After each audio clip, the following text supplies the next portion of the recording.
troll theme. Yeah. Well, to that point, the YouTube chat right now is going off. Shaz says Bailey has bars, and Marvel Maniac wants Cena and Bailey in a rap battle. Oh my God. Just something to stew on. Yeah, I mean, if you guys, I mean, in the past, I've done a John Cena themed battle with Peyton Royce, which William Regal said I won. So yeah, there you go. Yep. You knew the lyrics better.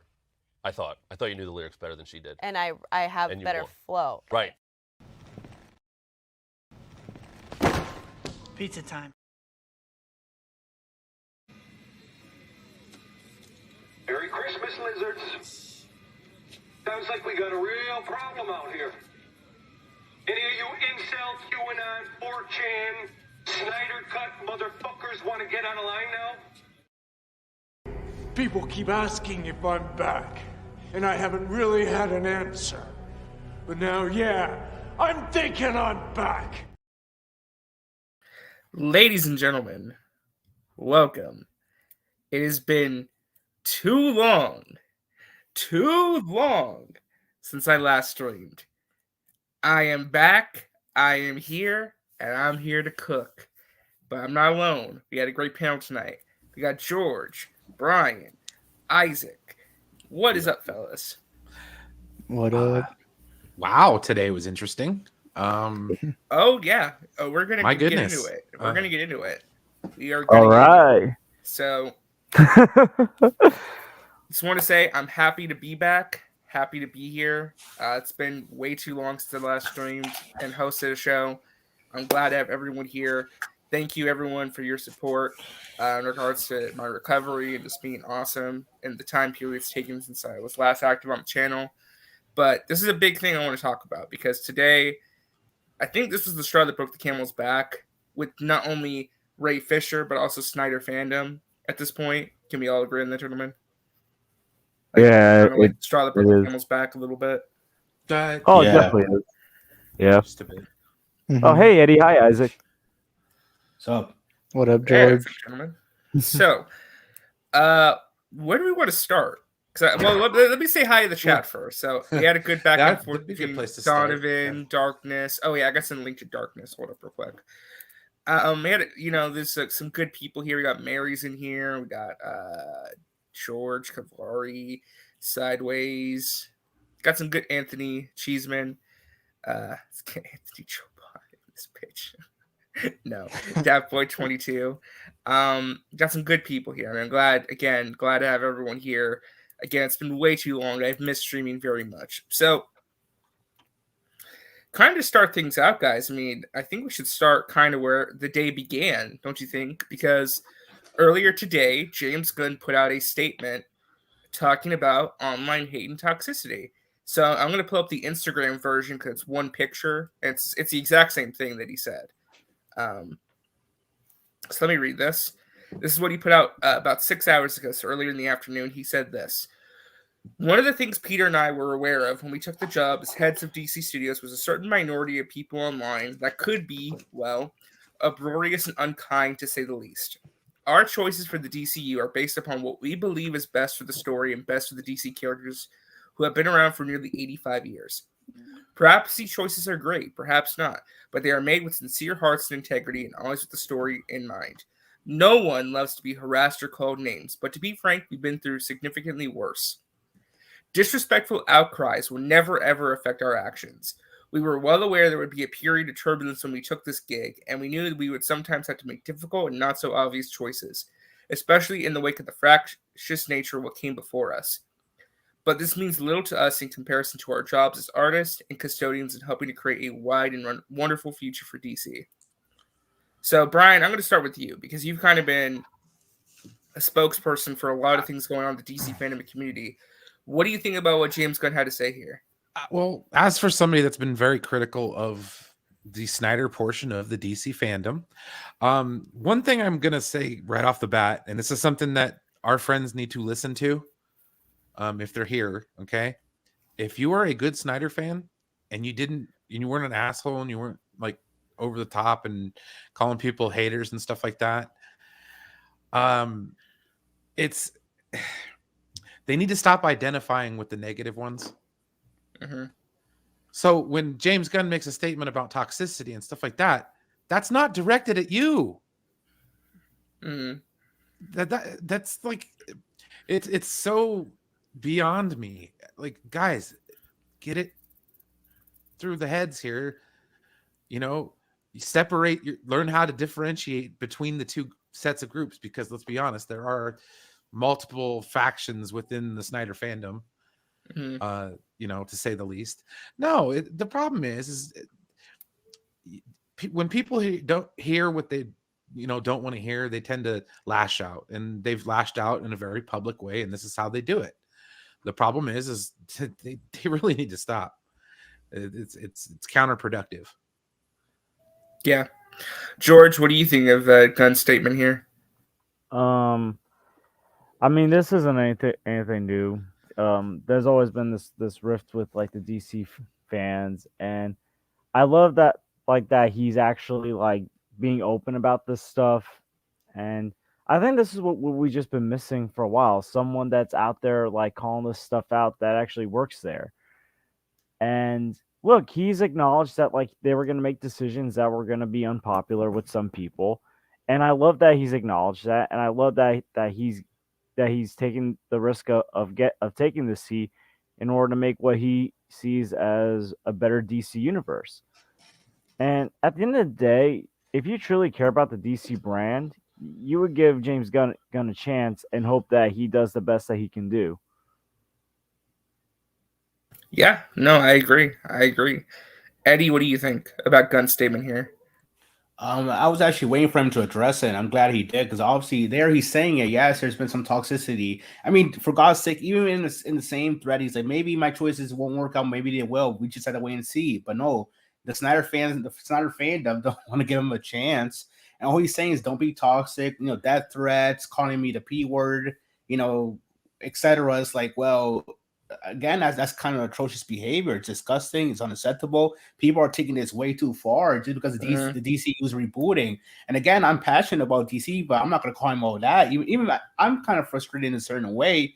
But I know I have to wait and see if the plan actually, is good or not. But again, these people are never going to stop. Snyder fandom is just too terminally online for this stuff. I can see years from now when the DC slate is around, these people are still going to come up with this nonsense. And again, I have no issue calling them a laughingstock, a joke, because that's what they are. All those people, those Snyder fans are laughingstocks and jokes. But the ones who don't behave like this are good people. That they just want to support Snyder, etc. But no, these people, I could care less for them. They're fucking atrocious people.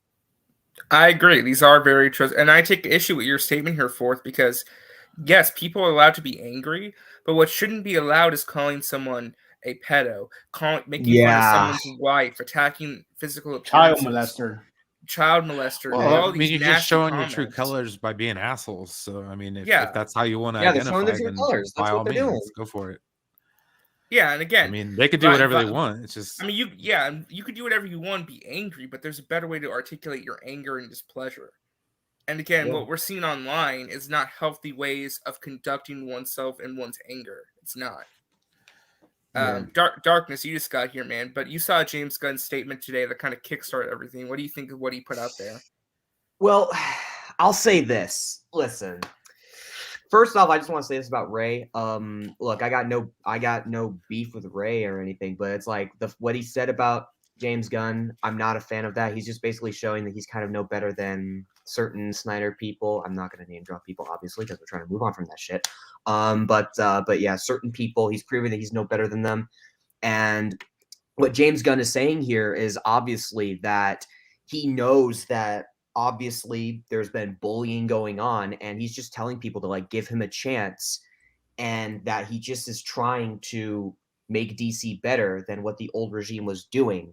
So I mean, like, just give James a chance, because we don't really know what he's going to be doing yet. I mean, we know that, like, obviously he's rebooting and all that, but it's like we need to give him a chance. We can't, like, just go at him and think that something's automatically going to be bad just because he's already made some actions, because whatever he's going to be doing with whatever movies that he's going to be doing, whatever is going to be going on with the reboot, with the movies that are going to be coming out, or if there's going to be a solo DCU Batman movie, we know that there's going to be a Superman movie as part of the DCU, but We don't know with what's going to be happening yet in these movies. We don't know if they're going to. We can't like just say that. Oh yeah, they're going to be bad automatically because we don't know yet. We haven't seen them yet. And I You want know to who jump to else does Superwise. that? I'm The sorry, Phantom Brian. Menace. Yeah, it's very Phantom Menace-esque, absolutely. To Superwise's comment here, 100% Hey, agree Superwise. with you, dude. Hello, Superwise. I 100% agree with you. What I love about the statement the most is the line here where he says, no disrespectful outcries will ever affect our actions. And that they knew that people are going to be upset. And I love how he calls it for what it is. This is a vocal minority of terminally online losers, because that's what they are. These are facts. terminally online vocal minority, and we will not bend the knee to them to give them what they want because they don't really care about what's best for DC. Because it's true at the end of the day. They care about what they specifically want. Yeah. And that's not how we move forward. We move forward by doing what's best for the company and what's best for DC as a brand and what's best for the characters, not for the specific interest of just a small group of people. Yeah, I agree. Yep, I agree. And then when you call them out, they hide behind suicide prevention. Yeah, or they say something like, "Oh, you're anti-suicide prevention. Oh no, you're anti-Snyder." Like if you do that, it's like, bro, really? No, it's They're usually ridiculous. the So you're first ones anti- to tell you to go kill yourself. Yeah. Yeah. Just like what Brian said, like some of these people will tell others to go kill themselves. I definitely had my experience with some of those before. Oh yeah, I haven't yet, but no, I've seen it happen to other people. Like they tell other people to go off themselves. Like I mean, here's the thing, and you know what? I don't care. I'm going to do this because I feel it kind of hits the point home. And I made some tweets earlier today because I think it's important. You know, people are like, "Why is James Gunn vilifying the fan base?" He's not. He's calling out certain people because they're scum. A vocal minority of the fan base. Mm-hmm. Yes. And if you choose to add yourself among that, then I guess get mad. Mm-hmm. Yeah. So let me pull up real quick. I'm going to pull up my Twitter real quick because again, why would James Gunn feel the need to call this stuff out? I don't know. Maybe because there's people like this person, if I get this set up correctly, this person right here saying that his wife got casted because of the casting couch, implying sexual favors. The people who are like calling his wife just James Gunn's wife, not even using her real name. The people who are vilifying her and doing disgusting things on her social media pages. Bunch of jealous motherfuckers. What? That's real. Oh no! Here we go. Maybe he's calling out toxicity because people like this say stuff about him on live streams. How come you always playing bitch ass hair metal in your fucking shows and Peacemaker, dude? Come on, man. Play some fucking real metal like fucking Venom or something, you fag. Maybe because people are doing stuff like that. Or, you know, there's even more. There's even more I could point out. But you guys get the point. There's also the Savage Bat who said he would shoot up a place if James Gunn got Green Lantern. Oh, I guess he's gonna get Green Lantern. Or RJ, remember how like Mercury like keeps claiming that James Gunn's out to get him because he put out a picture of like Mr. Terrific. Mm-hmm. like what is wrong with these people? Oh my god. So again, when people are like, Paranoia? why did James Gunn have to respond? Because he's being a true leader. He's taking ownership of DC as a brand, saying, going forward, we are not listening to you. You have no power here. It's done. Go away. Be better people. Yeah. And another thing I do want to add, and not to interrupt you, RJ, but one of the things I do want to add is that like a lot of these people like just need to realize it's like, listen, this is something that's never happened in the old regime. This guy is actually interacting with the fans more than Walter Hamada did, more than anyone else in the old regime interacted with the fan base. This is something that has I'd like to say I've never really seen happen before. And I think it's really cool that he's interacting with the fans and answering their questions and specifically giving out like a bunch of facts on what is true and what isn't. Yeah, and Eddie, what you just sent me too is a great example as well of why James Gunn needed to come out and do what he did today. When you have people like this STEM guy posting shit like this about James Gunn doing things to kids. Things like that. People making artwork of The Rock beating up James Gunn. People, oh my god. What the hell? People saying stuff like this. Oh my god. And these are the people, by the way, who are pro suicide prevention. And this guy right Yeah. here is one of the worst scums of the earth on Twitter right now. This dude, this Alexander Yes, he is. guy. Oh yeah. What? Wait, I can't. Wait. Look God. at the thing that's kind of. This is okay, sick this. and That's what I disgusting. was trying to read. Holy What the shit. fuck? I mean, This is who he's calling out. And if you feel that you're part of this and you're upset that he's calling out DC fandom for its toxicity, you're part of the problem too. Yep. Yeah, Yep. I agree. That's how it is. And that's what a true leader does. When there's tumultuous situation like this, where he's being vilified and harassed day in and day out, to come out and basically say, you don't speak for us, you don't speak for DC fandom, and we are moving ahead with or without you. That's what a true leader needs to do in a situation like this. Yeah, 100%. And I want to go through this because the reason I pulled up the Instagram version is I want all of you to look at this and see who is responding to James Gunn post. While on Twitter, the Snyder Army is bombarding him with hashtags and bombarding him hashtag with fire James Gunn nonsense. and all that stuff. I want you to look at who's supporting this. Brian, who's the first name you see here? I can't read it. Michael B. Jordan. Oh, Michael B. Jordan. That's Michael B. Jordan giving us some claps. George, who's this person right here? Zachary Levi, also known as the DCEU Shazam. Mm-hmm. Damn. Amen. What? And he could get rebooted. He could be out of this role. He could get rebooted too. That's another thing. And Eddie, who's this person right here? Matthew Lillard. That's Shaggy from Scooby-Doo. Wow. Saying this is how you lead. The DC future is bright. There's more. Michael Rosenbaum, Henry Golding. So many people coming out and supporting James Gunn, saying you're the right person for this job and that this statement was classy and the right thing to come out and do. Yeah. So then all these people are coming out saying James Gunn did a great response to all this online negativity and hate. But then someone else came out and spoke up today. Oh no. Do I even want to ask? Another celebrity came out and had something to say about what James Gunn had to say today. Oh no. What's going on? And that was one Mr. Ray Fisher. Oh, here we go. Oh, Oh boy. Our So- man Ray. After months of silence and nothing going on with Ray, suddenly he wants to speak up again. Very God. interesting. He says, the way @James Gunn uses fake grace on Twitter is really funny. Him going to bat for Joss Whedon, pseudo-apologizing for it, and then Oh my deleting it God. immediately before taking his new DC job is not. Refusing to apologize for toxic behavior seems to be a job requirement for WB and DC. And I'm sorry, I'm going to say this to the camera. Not really to the camera. But you get my Oh point. shit, okay. Okay. Damn. This is one of the most punk bitch moves I've ever seen on social media. Wow. Wow. Ray Fisher, you're a joke for this. You're a disgrace. And this is a shameful tweet. Oh. This is a shameful tweet. And this was the wrong thing to do.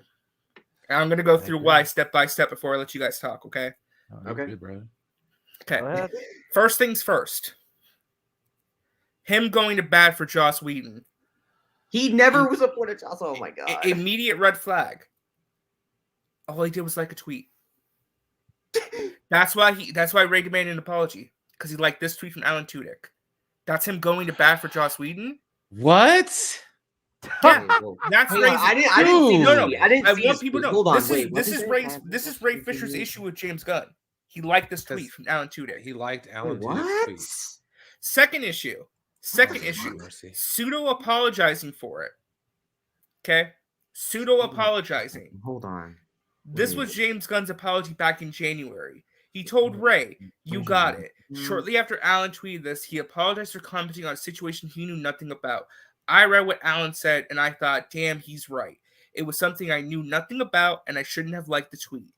Immediate apologies. That Ray Fisher accepted. Oh my Back on god. 115.22. Oh, so he's just being a He salty accepted boy this for apology. attention. He said, thank you, @James Gunn. He accepted Oh, this apology, man. and they moved on.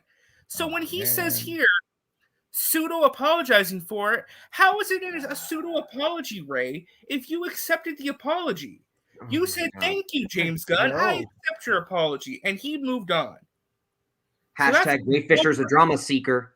That's some bullcrap right there. That's kind of trying for attention, I think. And so immediately deleting it, and this is where the real issue comes in. Okay, the tweet was deleted. Do you guys know why?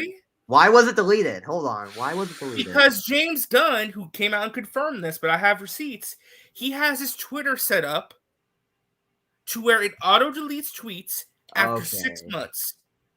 That's how he sets up his Twitter, where his Twitter's set up to where anything older than 6 months gets deleted. Yeah, it's where people can't go back 10 years and find shit he said. Yeah. Makes sense. Yeah, and also here we go. I see see what Ray Fisher's trending. Here we go. Mm-hmm. So again, Ray Fisher, this was a punk ass move. You should be embarrassed.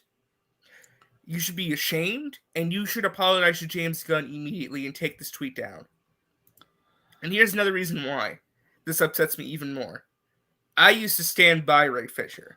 I supported him and what he was doing because I thought accountability over entertainment actually meant something. Now it's meant as a joke. Here's the thing, okay? What upsets me the most about this is that on a day where the DC head comes out and calls out online hate and toxicity, when James Gunn calls out the hate and says, let's be better, let's try and put a call to a rest to arms, trying to really calm the fuels down, Ray Fisher has to come in and be an throws asshole. gas on it, dude. Throws gas on the fire. For no reason. You accepted James Gunn's apology. Shut up and move on. Get over it, Ray. Hamada's gone. The old regime is gone. These are new people coming in. And you're throwing gas in the fire and enabling the worst people in DC fandom over nothing. Yep. And that's my biggest issue.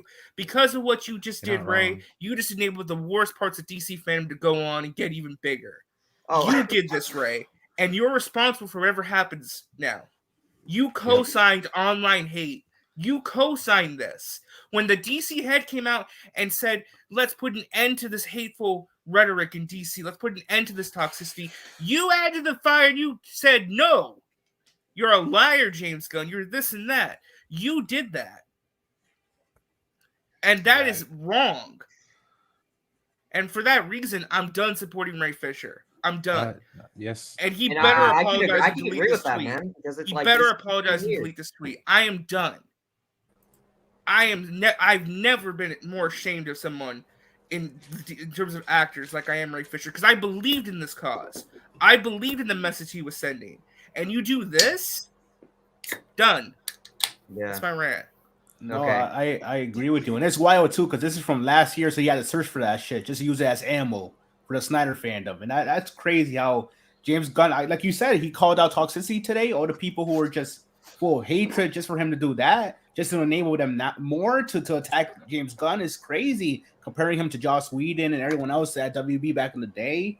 Again, I don't know what the purpose of this was. I don't even know if this was planned from the start to attack James Gunn in this manner. But Ray, I mean, look, I did support accountability over entertainment, even though I knew it was bullshit because obviously it was done wrong back in the day. But at the same time, nobody took that shit seriously. Everyone was still harassing people, making fun of how they look, death threats, etc. And then to see this, him enable the people again, the fans that people just don't even want to deal with anymore. And despite that, they're still around claiming, I'm done with DC. I'm done interacting with people, but they're still here causing havoc and chaos and mayhem.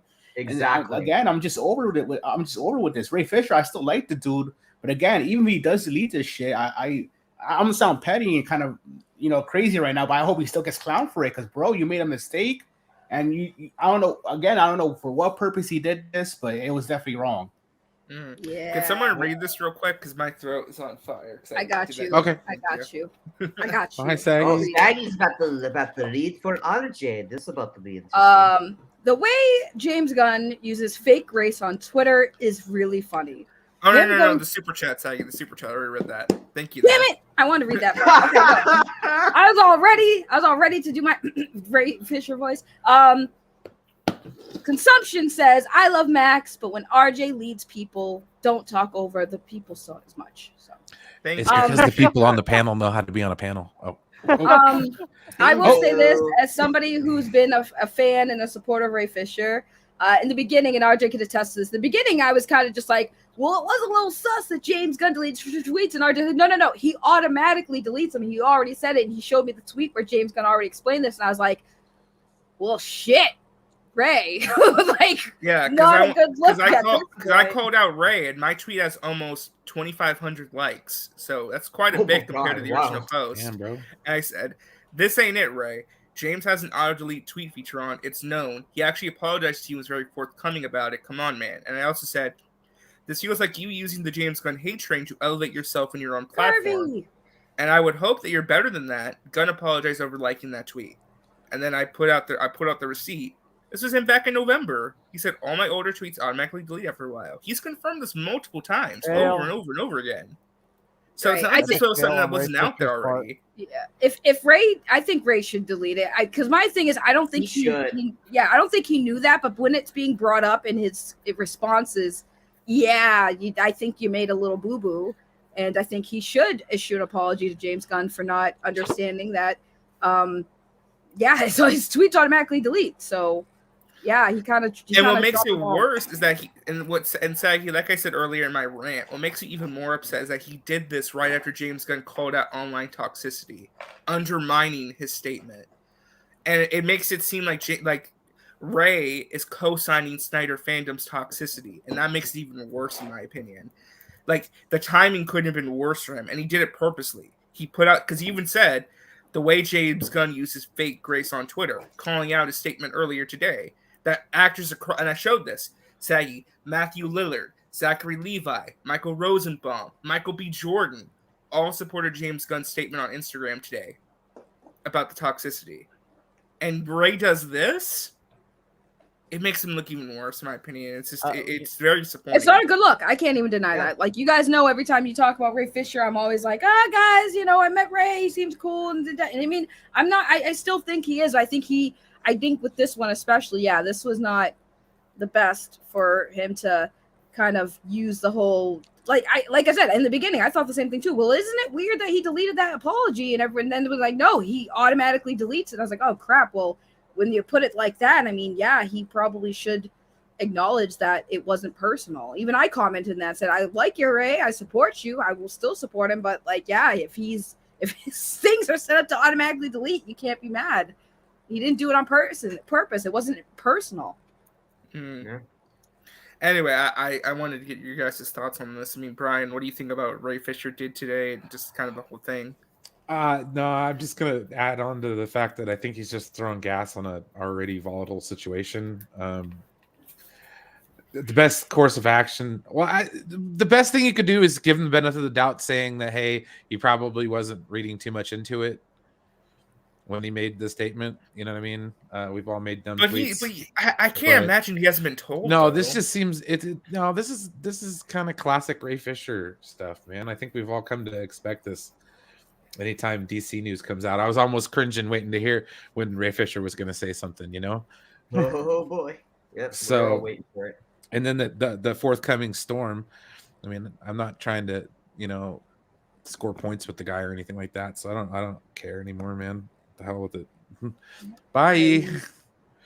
Well, I mean, in the past, his tweets I understood because he has every right to. No, he has every right to be mad at. But what happened, but this situation right here is not that situation. It was obviously again, it wasn't personal. Like James Gunn didn't delete it because he was trying to back out of that apology or take it back. Real quick, I'm sorry. I know this is going to derail the stream, but JR, I don't understand what you mean by he set a new level of distension among DC fandom.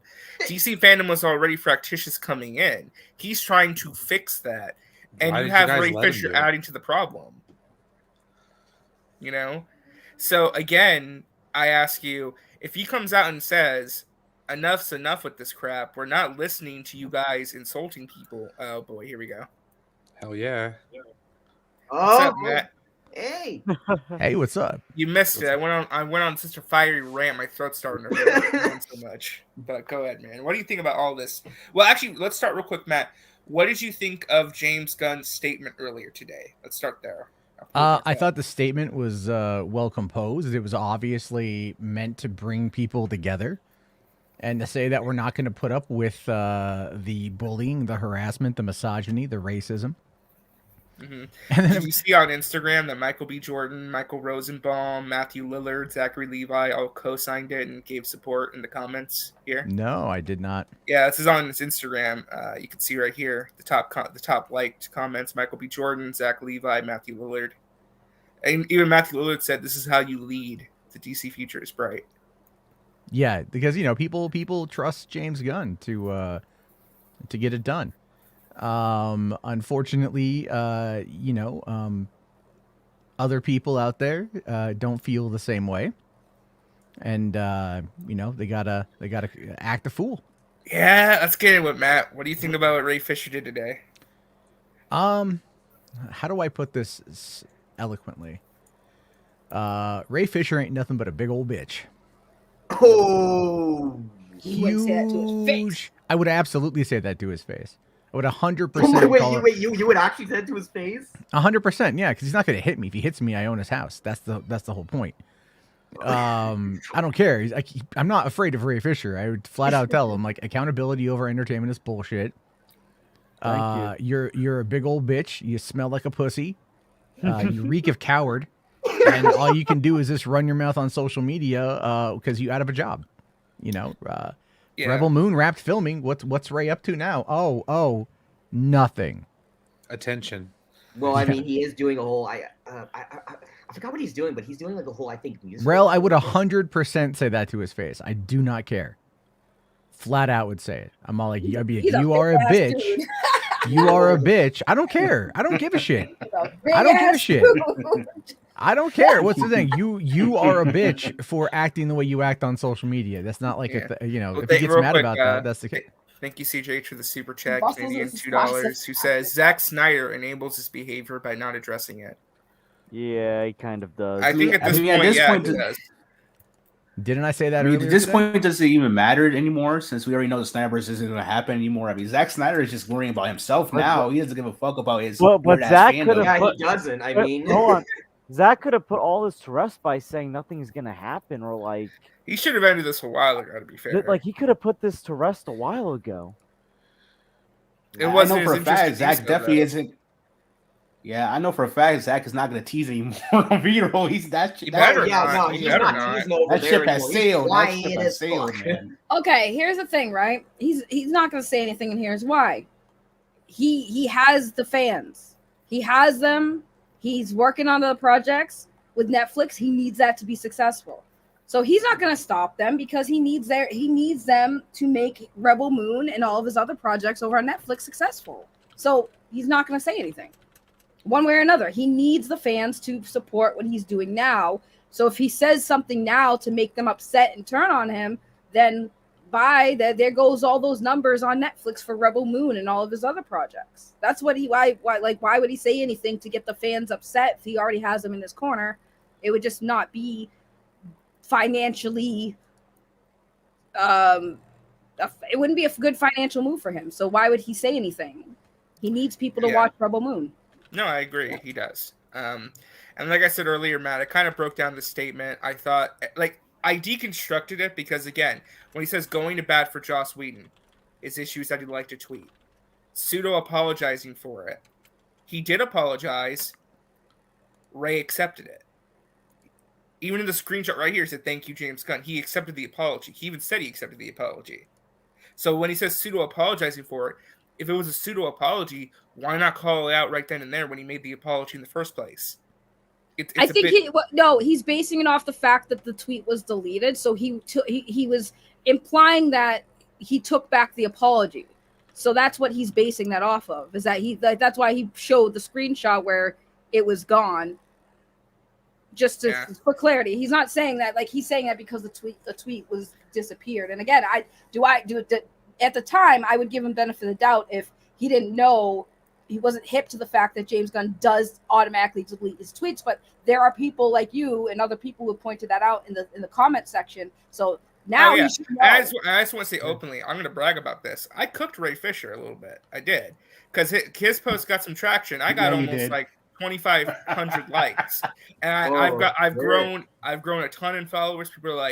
People were very upset by what Ray did today. I want that to be known. This wasn't. Oh yeah, no, I 100% do believe that to be true as well. A lot of people, like I know for a fact, did get kind of. And James Gunn is about to ratio the man, so I mean, even his like clapback saying like all my tweets. I love this too. All my tweets automatically delete every few months, Ray. It has nothing to do with my tweets to you. He's basically telling Ray Fisher, "This ain't about you, bro. This ain't about." No, he's saying it wasn't personal. That's what he's saying. He's like, it was I didn't remove it because I took that apology away. It just automatically deletes because that's how I have it set up. And I agree. Like a little, I am pretty disappointed if he doesn't take that down or at least apologize for the misunderstanding. I'm just like, here's Matt's post. I'm just gonna be a little bit upset because misunderstandings happen, but if you guys are telling him, this happened, James Gunn himself says it, then I would hope that Ray issues an apology. He owes Gunn an apology. He does owe James Gunn an apology. I hope he gives it to him, because if not, he's gonna lose a lot of respect from a lot of people. So, I mean, that's the accountability over entertainment. He should apologize. He should take accountability for his non-entertaining stuff. This who is this here? One of these Snyder fans posted that video clip of the Autumn joke without the context. Oh no! And he's just like, "Hey Matt, remember this LMAO?" And I said, "Yep, I remember the context is omitted from this." So what a moron. Yeah, I've had people call me a racist today already because of what I did, and God. So it's kind of be expected at this point. People you gotta love the exact same dog whistles. You gotta love it. Someone screenshotted my YouTube thumbnail. You gotta love it when you call out a black actor or content creator. You're just racist. Even if you are black, you're racist. How dare I mean, to be fair, Saggy, you were trying to call me racist, in our DM group. So yes, because I said, I got dark, and then you use a gif of a black guy, and yeah. There you go. This is the new accountability over entertainment logo. Oh God. Why is the poop emoji cute as hell though? Because the poop emoji is always cute. I don't know why they made poop cute. That's like such a weird statement. It's like a cute poop emoji. Like, hey, I'm here. This should be a mascot. Have you ever not just like stared at your own shits and been like, that's amazing? I'm really proud of you. I'm so sure you have. It's a fighter. Like your own brand. Oh my Lord, have mercy. My God, bruh. Yeah. Matt 100% confirms smells his own farts. Oh. Everyone smells their own farts. That's kind of the whole. Yeah, but like you embrace it. Like you somehow get right up in there and take a good whiff. Doesn't make any sense. What are you talking about? You put your head all. If I'm laying down, like let's say I'm laying down and then all of a sudden I fart. Yeah. Can I just say too that the Ray Fisher situation is also why it's probably necessary for DC to reboot and get rid of all this drama and baggage. It's not. So I've been saying that. It's not. It's not gonna get rid of it. I think you get rid of all the actors and just say no. It's a new story. Screw y'all. We're moving on. RJ, they already announced that they were doing that. Look at the drama that's happening. Go ahead, Eddie. Oh, trust me. If the DCU is successful, profitable, all these guys are gonna get drowned out by the hype, all that stuff. All these people are getting the F out. Same shit happened with the Batman, where people were complaining about Ben Affleck being recast, and once the Batman trailers started coming out, no one gave a shit anymore. Yeah, and the thing too about that is like people were even like blaming Matt Reeves for all this shit, like blaming him, like saying Matt Reeves is part of the problem, and everyone's saying that the Batman's garbage because it's not Ben Affleck's not part of it. Like, bro, like he never got recast from the movie. He had to leave, and two, in no way, shape, or form did Matt Reeves say anything about F all. You don't know that. Yeah. What the fuck? I'm sorry. What happened? I was making a dumb joke. So let's just be real. Let's just be real. None of this would be an issue if they had just kept Henry Cavill, because everyone was completely fine with everything when Henry Cavill. I'm saying everybody seemed a little bit more happy because Henry was supposed to come back, and everyone was fine And then all of a sudden, Henry was like, we're rebooting, and then everyone's like, rah! They can find someone better than Henry Cavill. Yeah, I like Henry as Superman. No, it's not a knock against Henry Cavill. I think what CJH is saying is no actor is greater than the character. I mean, listen, you could find like a really great actor who could be even better than Henry Cavill. Doesn't mean Henry Cavill was bad. It just means you get an actor who can be possibly even better, you know?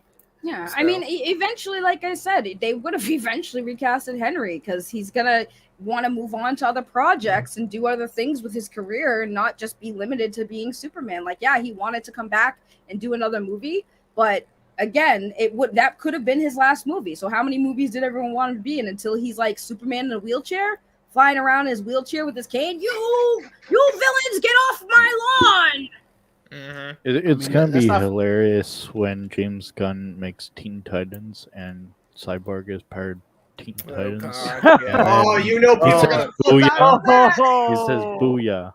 Oh my goodness! You know he's gonna go for like a younger actor too, not like someone like Ray Fisher's age and shit. It's gonna be actual teenager too. Yeah. Oh yeah. But let's be real here. It's not James Gunn's fault that they're doing this. It was the old regime for sitting on the versions of these characters for so long. Exactly. They lost faith in the DCU, the general audience. That's why they had to reboot. There was no other way. Well, Yeah. fast out loud. Listen, if Henry was, I'm not saying Henry's old, but they want to go younger. Henry Cavill ain't a young buck. no more. Wait, pause. So are we just gonna ignore all the people who played Superman before Henry? We're just gonna act like they didn't exist? Basically, it's how they're acting. It's like, oh my god, how dare you recast Henry? I'm Christopher like, Reeves, like he wasn't as good as Henry. You know, all the other Supermans, they weren't they as don't good as matter, Henry. Zach. They don't No, they matter. Who care about Christopher Reeves? Like, he's overrated. Yeah, Christopher Reeves doesn't matter. Christopher Reeves just isn't that good. Henry Cavill is the greatest Superman of all time. He'll forever Like, be great. listen, like Henry Cavill had the look. Okay, Oh, he yeah.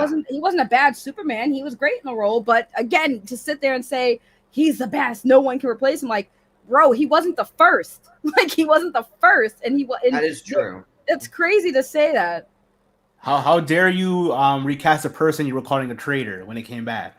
Yes. Right? Oh my god. That's, weren't they bet they were hating on Henry Cavill when That's he came true, back. Eddie. They're saying this isn't the version of Superman that I love from you, like this and that. Like, good lord. Hold on, Christopher Reeves didn't get fired. Here's the thing, Rel. Henry Cavill wasn't even supposed to be announcing that. He didn't get fired. He wasn't really officially hired. No, it was a verbal agreement, like, hey, maybe we can do something in the future. But Right. that There was was no DeLuca, signed and contract. there was no official contract to return. It was a verbal agreement. And You're that was where saying and that's where DeLuca and Abdi screwed up because they should not have promised anything. They shouldn't have Right. promised Cavill anything. Cavill was used by The Rock. He was a pawn in The Rock's game to gain control of a piece of DC, and he got burned. You know, Rel, it doesn't matter if they told him to announce it. There was not a signed contract. When you get hired for a job, you have to sign paperwork for the job. There was no Degrassi's paperwork. correct. What Cavill was doing, especially with that announcement, he was negotiating for a return via Bam, the news. Degrassi's smart. I He like was that. he was negotiating a new contract in public. Right. There was no That's why he did the contract interview. signed. That's why he I did the don't- interview with Josh Horowitz. That's why he did that Instagram post. It was I all don't about public think leverage. He was supposed to put that Instagram post up. I don't think. He said he was supposed to. He was Like he negotiating in public. Sorry. Go ahead, Eddie. No, I'll say this quick. No, he was negotiating in public as well as he did that to support Black Adam's box office as well. So yeah, Grace Randolph was right when it came to that. You know, Grace was crazy. right. Oh my goodness. I know. That's a shocker that Grace was actually right. You Like and you a want lot of people under Snyder tend to do stuff that Warner Brothers doesn't like And you filming want- a nightmare sequence. Yes. And you want proof that The Rock was using Henry Cavill? What was The Rock talking about those last 2 weeks before the film came out? Oh, Superman's coming back. He is back. Superman. That was how he was marketing the film the last 2 weeks. For that 20 seconds cameo too. But Yeah. no, Rel, you can't say that. You and JR are saying the questions of Zaslav greenlit Cavill's announcement, and Rel, you're saying he did greenlight it. We don't know that. I'm gonna pull a Max here. We don't. Oh, okay, hold on, wait. For the record, how do you know Zaslav was involved and wasn't just a DeLuca and Abby situation? Well, for the record, JR asked the question. He wasn't assuming. He asked. The question is, yes, and that is a good question. That actually is a good question. Did Zaslav sign off? Because that is something that I would like to know. Like, who did sign off on Henry announcing that? If there was no contract, why would you guys move forward? Seemingly, it was DeLuca and Abdi who were heads of Warner Brothers Pictures. Right. So I mean, if they did it without Zaslav signing off, I mean, can I just mention this? I just tried to say something in the chat. Yes. And I think Mary blocked me. Oh, well, that shouldn't have happened. You shouldn't have been blocked. Let me check. Wait, what happened? Because I mentioned stuff about Ray Fisher not being a good actor. Oh, he's a good actor. He's just a bitch. Yeah, well, I mean, I wouldn't call Fisher him just that. seeks out but- drama. That's it. No, here's a good comparison. He's essentially the boy who cried wolf. Oh. I mean, it's like he's cried wolf so many times, and now he it's like didn't no cry one's wolf. He didn't cry okay, wolf. maybe not George. the first time with Josh Whedon, but it's like all this other stuff that he's like going after James Gunn before. It's like it's getting kind of old going after James Gunn. Well, he went at James. He went at James Gunn the first time because of that, and then he got the apology, and he never brought it up again until recently. So I mean, again, I'm hoping as somebody who likes Ray Fisher, that this was a misunderstanding. But as far as I'm seeing, if that tweet's still up, James Gunn already responded, and it's still up, and there's no other. Hey, I'm sorry, I made a mistake. I'm kind of like, Ray, come on, come on. Yeah. But the Walter Hamada stuff that he kept going after, like it was getting old with that as well. I mean, for the record, a lot of the Snyder fans didn't like Walter Hamada. Yeah, exactly. The thing is that he's gone now. Walter Hamada's gone. They're all gone. He got what he wanted. Yeah, the old regime's gone. There's a new regime in there that's trying to fix what the old regime was doing that was hurting DC. But they're not bringing back Zack Snyder, guys. That's all that matters. To hell with what else they want to do with DC. They don't have Zack coming back, so fuck them. Yeah, To be fair, they never even cared about Walter Hamada. He just wanted him to greenlight what they wanted. I bet you for a fact if he would greenlight all that Snyder stuff, they would have been sucking him off. Oh yeah, 100%. Bro, this is the weirdest thing. The fandom is so like not consistent because as soon as James Gunn was announced, everyone's like, "Oh shit, James Gunn's cool with Zack. They're gonna bring back Zack. Let's go, James Gunn. Yeah, bring back the haircut." Then all of a sudden, they're starting to realize he ain't doing all that. They're like, "Fuck him. He's a pedophile. He's a piece of shit." Yeah, right? they were saying this stuff about him ever since the Suicide Squad movie came out. So this isn't anything new. This fandom is so flip floppy. They should call themselves pancakes. Right. Oh my god. Oh no! What happened? What? The Cool Table is trying to cancel me. What? What? Oh no! They're trying to cancel me. Again? Yeah, they're trying to cancel me. What are they doing? What are they doing? They're digging through my tweets, trying to say that I'm a bully. Oh boy! It's your turn now. Congratulations, you're relevant now. Oh my god, they're the ones that call everybody betas, and you're a bully. Maybe the Cool Table shouldn't believe AI generated images as scoops. They're talking to the guy. They're talking to the guy who called me a racist. They're also saying I'm a racist and a bully because I'm bullying black guys. RJ, you're finally relevant. I'm so proud of you. You've made it. All right, so this is the tweet. Because I said I feel like you're using James. Remember the James Gunn hate train tweet? This Nick guy says Gal Gadot calls out WB execs. Audiences, you go queen. Ray Fisher does the same MFs. You just want attention. Y'all don't deserve cape shit. Not even like a little bit disgusting. It's honestly really incredibly ironic how racist the comic book community is beyond impressive. Oh my god. And then I said, you're going to insinuate I'm racist? I supported Ray up to this point, but this tweet was reckless, flat out incorrect, and unnecessary. And they said, you do realize you enabled that feature for a reason, right? Why are you defending a man that's to cover his own tracks, considers infamous grotesque tweets? Are you starving for content that badly? The F is wrong with you. And then Snyder Queen says this. He's regularly harassing @Skywalker tweet in the news. He goes on stream with a panel full of other anonymous masked people and attacks their looks and speech. This RJ is a real nice guy. I've never attacked their looks and speech before. Not in that kind of level. Like, They call you fat all the time. They call you a fat pig all the time. Yeah, What do Skywalker you mean? literally called me fat like the other week. Yeah, Like, do I every make time you get on- fun of like? Do I make fun like make some jokes occasionally? Yeah, I don't make fun of speech though, so I have no clue where that's coming from. What the fuck? And then Oh my Skywalker. Okay, here we go. He retweeted me with me blocks. It's actually hilarious. Multiple unblocks just to end a tweet and blocked me. I went in and blocked him back. I left rent free in his head. Needs me for content. A true parasite. Hashtag Oh my Stonation. X God. hashtag pool table. Oh my god! What? Hold on. Like, are we still in high school that we're using the term "cool table"? Like, Yes, well, they're it's the still in cool high kids school, yes. table with the cool table. Oh my god! These are some of the most pathetic people I've ever seen in my entire life. They ain't alphas. This is what betas say that feel insecure about themselves. They literally call RJ a fat piece of crap all the time, but that's okay. Yeah, that's apparently. apparently okay. But if you make fun of him for having a ball sack looking head, then that's bad. Okay. So I mean, But I did- RJ, are you surprised? Like they support the scooper that claims if you dislike Sil, you're a racist. Right, like, even if you're black, you're still a racist if you don't like this black person. Yeah, on the internet. yeah. Saki and Kaden are racist because they hate Sil. Right, we're both black, but we're not black because we don't like Sil. oh, by the way, Sil made a video. There you go. Oh my Oh god! Oh my goodness! Is he I implying told that you, Ray Fisher owned James Gunn? Yes, he is. Oh my, that's bullshit. That's a Did bunch they say of James BS. Gunn?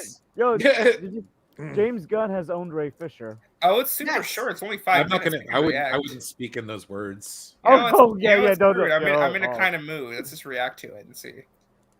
All right. He has timestamps. down. too. But weren't they? Hold on, wait. Weren't they supporting? I'm so confused. Do they not support James Gunn? Or Ray Not Fisher? anymore. No, Saggy, No. Saggy. This is the thing. They don't support James Gunn anymore because of what. No, he I was did talking with about. Gunn. I meant Ray Fisher, not James Gunn. Sorry, Oh, I meant okay, Ray yeah. Fisher. Okay. They support Yeah. Ray Well, Fisher. I think they still support Ray. Yeah. He's but like they their don't like James cheerleader Gunn. against James Gunn now. That's like so weird. Like they Well, again. it's like with the consistency. Fandom Menace with Gina Carano. So it's like I've seen this behavior before in Star Wars. So I know it. I've seen it before. That's why I'm like, this is like, okay. They're just basically turning into the Fandom Menace. I'm just Hey, waiting for somebody to guys, come who out have with an like, actor that can model for them sorry now. to cut the stream, but just real quick. Whoever banned CJH or blocked him from the channel, can you please reverse that? Can you please unhide him so he can chat? I don't think it's fair for him to get banned. Just because we may disagree with his opinion doesn't mean we can. Again, if you did that, please try and fix that because it's going to be hard for me to go back later and get Max to do it. They're not So- able to. Whoever owns the channel. Oh, yeah, damn Max it. is gonna have to go in and fix it. Ah, Yeah. Okay, that sucks. But I have to dip out in So, a minute. are we But I gonna just wanted to contact show you Max, or- guys my. Yeah, go ahead, go ahead. This is my thumbnail for tonight. imagine We'll be you're gonna have going some live in fun. a couple hours. Oh my god!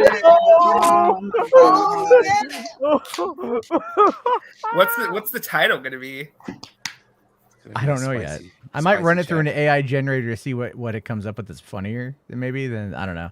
Real quick, before you go, Matt, just let me read this real quick. Blue J 499 says the cool table thinks they got real ammo for pushback, but in reality, their form ammunition is Nerf darts, soft, pathetic, and harmless. Just like their penises. Oh. Hey, don't make a joke like that. They're gonna call you the next James Gunn, Matt. That's fine. I don't think these I want guys to run a realize. studio. I want to run a studio. I want to get paid millions of dollars a year to like write cool shit, and then have people make that cool shit, and then get more millions of dollars to go and make other cool shit, while these guys sit there and they just cry about it on a live stream. Like, why doesn't James Gunn want to hang out with us? But listen, Matt, Skywalker lives the dream. He lives up in LA. He's in his hot tub all the time. He's getting all the chicks and going to the strip club. He's Yeah. Oh, hell yeah. You know what? You know what? With a lot of them, I mean. And it's all projection. It's a lot of projection. I would agree. You gotta love like the Savage Bat. He just gets wasted. He just gets on there. Yeah, mate. Yeah. James Gunn gets Green Lantern. Yeah, great. James Gunn gets Green Lantern. I'm gonna suck my own dick, all right, man? Fuck, man. I'm Savage Bat, man. Fuck Snyder Knights, man. Look, I got a tiny penis, but look, I'm gonna make it, all right? It's a goal 2023. I'm gonna do it. I don't need a tool anymore. I'm gonna fuck suck my own dick. Well, Matt too. I mean, my God, Savage Bat runs his mouth so much. Someone's gonna get in trouble eventually. It's gonna be crazy. I don't know. Man. Oh, it's gonna be great. Weird. Anyway, that's my impersonation of Savage Bat. You should all read his Facebook too. It's funny. Oh, it's horrible. Oh he my gets God. he gets called out. He's like, "It's my Facebook. I post what I want." You know, and then he gets all upset about what he says getting put out there, and he's like, "Please delete it, please. I was only kidding. I'm sorry." You know, you should just ask him for one of them Snyder Knight hoodies. Be all like, "I want it sent to me, bitch. Monogrammed. RJ was right." And I'll see. Fucking. Send that to Skywalker. You can wear that all the time and get mad. He seems to really. Skywalker's obsessed with so many people, bro. He seems to like really hate me for some reason. I just like out of everybody, I get under his skin the most. It's very interesting. I think it's because he thinks you were a soft target. It's because he thinks you're sexy. RJ, remember he thought you guys plotted that Twitter space. Oh, that's right. That we're best friends. I remember. My time is secretly Grace Randolph. So we're best friends with Grace Randolph, John Campia, James Gunn. Who else are we friends with? Oh yeah, me and you, RJ. We know everybody. We're friends with Review Tech USA. I mean, I am friends with Review. Yeah, well, that's true. That part's true. It's crazy, man. That is the only part that's true. Is I do know Review Tech USA. Rich is good, but Matt actually also knows Review Tech USA. I have known Rich for a long time. Yeah, and it was actually Matt. That's the reason why I even know Rich. So I mean, I met Rich through Matt Jarko. Yeah, there you go. People are funny. Right. How dare we have friends, Matt? How dare we have friends outside of our little bubble? Yeah. We live in crazy times. I feel like is it just me who's getting crazier out there? You know. I just want to know the name and number of Skywalker's drug dealers so I can get all the drugs that he supplies to all of those people on this freaking cool table. So it should be called a crack table. It should be called the crack table. Oh, crack table where you snort the coke, do lines of coke. Off the table. Okay, so here's the title of tonight's live stream. Okay. Here's that attention you ordered, Ray Fisher. Oh, yay! There you go. That's a good title. That is a good one, man. I think it's pretty funny that I got a picture of James Gunn just chuckling. You silly bitch. No, that's the coke table. The homophobic table. No, the coke table, because that's what they snort when they go on their crazy coke fueled rants. Guys, I can't believe it. James Gunn. Oh my God. Like, holy crap. Like, did you guys hear? Did you guys hear about James Gunn? Oh my God. He fired Henry Cavill. Guys, he fired Henry Cavill. Got some deep shit. You don't understand. Hey, just FYI, real quick, Saggy, not to interrupt, but if you're having issues in the chat, like if you're getting timed out or blocked, you can go over to my channel in my chat. You won't have that issue because I don't have very many mods over there. Cocaine's a hell of a drug. Just saying. I mean, I respect the mods over on Max's channel. Like, I'm not saying you guys anything wrong. What I'm saying, if you're having an issue, there are 2 places to chat. If you're not, not there, I'll put a link to my channel in the live chat. So, I respect the mods though. Not trying to throw any diss. Just saying, if you're having issues chatting in one chat, cocaine's a hell of a drug. Oh, yeah. Hi, Enosh. Enosh says, even I say this is what's a stretch? The cocaine? What? They have a lot of cocaine. No. This isn't even just a stretch, Enosh. This is shameful behavior on Ray Fisher's RJ, part. he's talking about the cocaine on the cool table. Oh, sure. Cocaine. I don't know where you get your coke, Enosh, but they don't get the good stuff. You got to get it from Cuba. Cuban coke. Okay, Saggy. I'm just saying, you can't tell me these guys are not freaking out of their minds on drugs when they do those streams. You could watch those streams. No. Hey, I agree with you on Skywalker. Skywalker does definitely look like the type of guy that snorts a lot of coke and definitely. Oh wait, one last question for Matt before he has to go. Jay wants to know: does Mikey Sutton's actual coke? Since he mentioned new coke last night. that stupid article that he wrote. Lol. I mean, like he kept. I don't know. Like he that was so weird.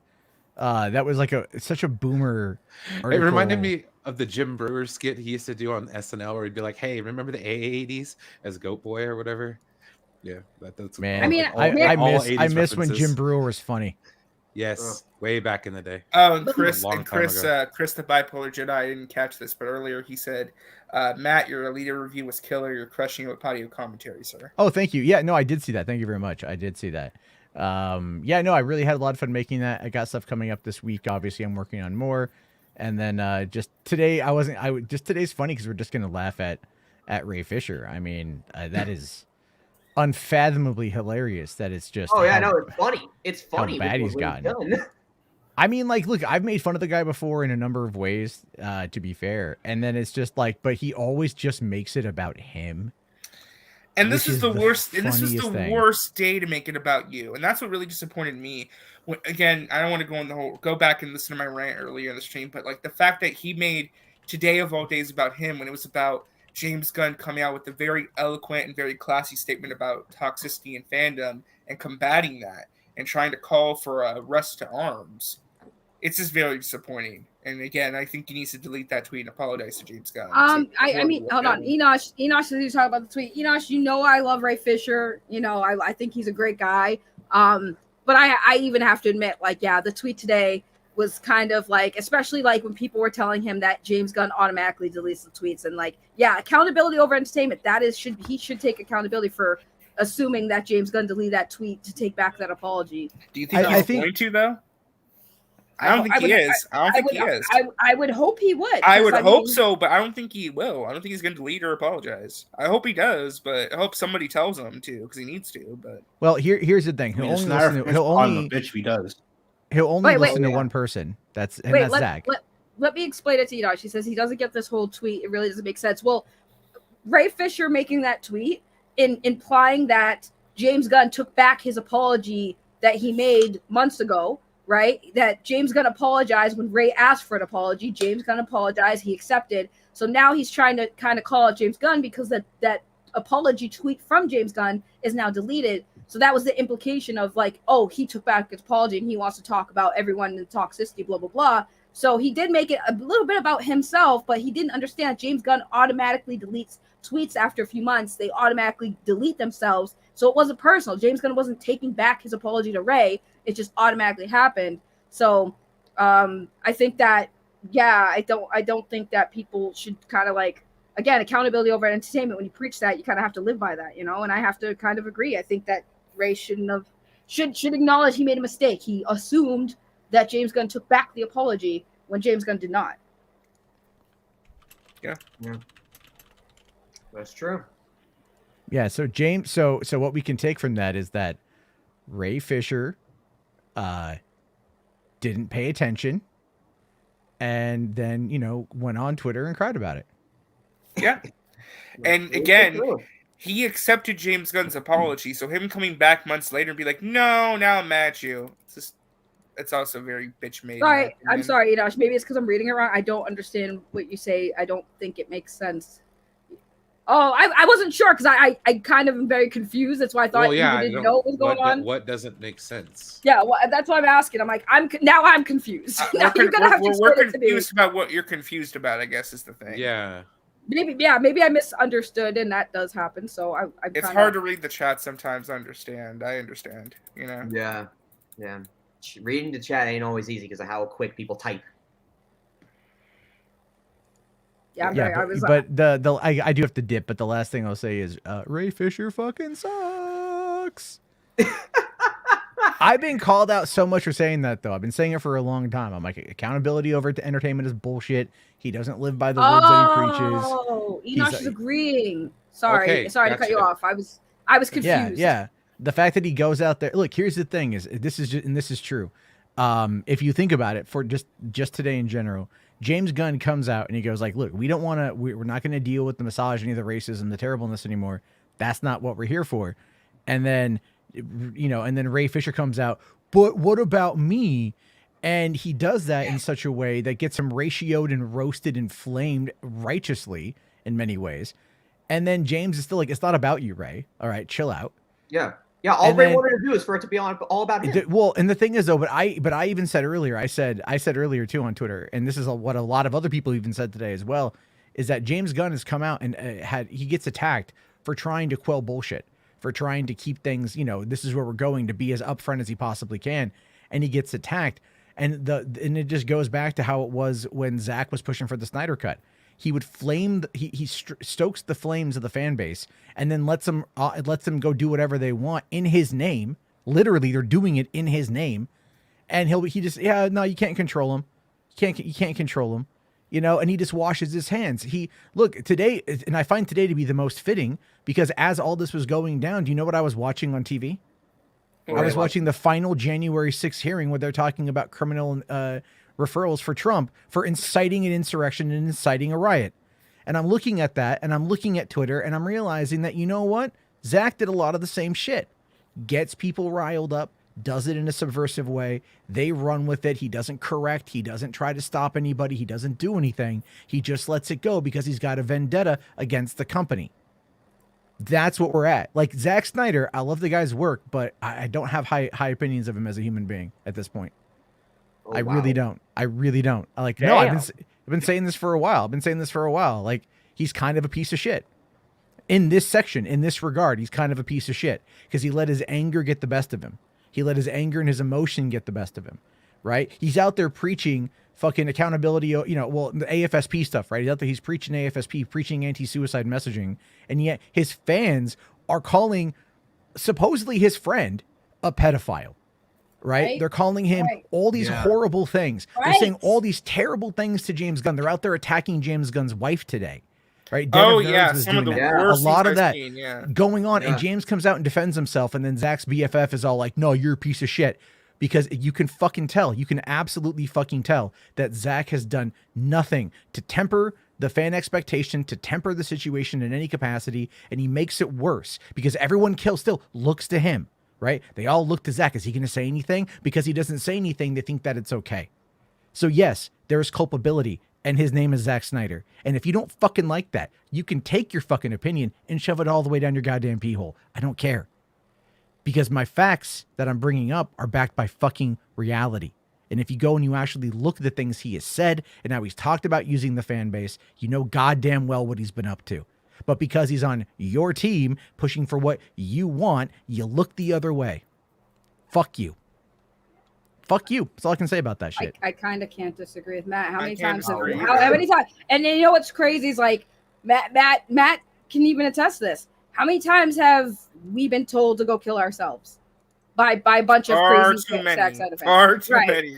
So Yeah, you a lot can't of people out you there. can't tell me, yeah, you're sitting there saying you're a Zack Snyder fan, you support, you did all that charity work. I said that today when somebody brought it up on one of James Gunn's tweets. Somebody's like, "Oh, look at all the charity we've done for Zack Snyder and the suicide awareness." Yeah, a lot of those people who probably donated to that definitely has been telling a lot of us to go kill ourselves. So yeah, I can't say I But disagree. with Matt. AFSP, everybody, AFSP. Right, ASFP, I don't but, fucking. like- It's bullshit. It's Yeah, always it been is. bullshit. It is. Bullshit. Right? And somebody bringing that up to brag, like, "Hey guys, look at what Zach has done." Excuse me, the same people who donated that definitely do not freaking practice what they preach. Because how many times everybody who's a freaking Zack Snyder fan, everybody on this panel who's a YouTuber who has been kind of like saying that the movies are kill yourself. That's what we get. That's what we get. I'm gonna sound like a piece of shit, but I'm pretty sure it was just about the movie for them, not the raising money. No, I mean, it's not even Yeah, I about know. it's not even about why everyone's here. All right. They hide behind it. Let's be real. They hide behind it. Because it's an emotional thing. They can hide behind it and use it. And the fact that no one says anything about it's a big fucking problem. Profile picture, bro. That's a weird one. But I do have to go. Cookies Yeah, I already. know, Yes, Matt. You had to cookies. go. Wow. So I know. All right. I'll see you guys all later. Bye, Have Matt. Take care, Matt. He's been saying he had to go for a hot minute. He I never know, he goes did. You're there for like half Gosh, hour. what is that picture though? That's the one of the hottest women on the planet. It's not me, so I disagree. Female Enosh. Yep. What the hell is that background music? Are you driving? He's bumping. No, man. you know what? He's driving. That's funny that you can hear that background music. Because that background music is literally, I'm in the parking lot of Walmart, and it's literally the guy next to me. Oh, I swear to God. I That swear to guy God, I had to run into jamming. Walmart. I had to run into Walmart to get something. This guy has all of his windows down. And when I walked into Walmart, he was blaring the music. And now that I've walked out of Walmart and I'm on here, it took all this time to do all this. Like literally, he's sitting here bopping in his SUV, Yo, he's listening to jamming. whatever. Yeah, it's kind of ridiculous, to be honest with you. But yeah. I'm just like, damn, Jay. I was like, Enosh bumping that gangster shit. Oh my gosh. I just looked at him and I swear to God, he just looked me right in the eye, except for it wasn't right in the eye because no offense to anybody who's got this problem, but he's cross-eyed.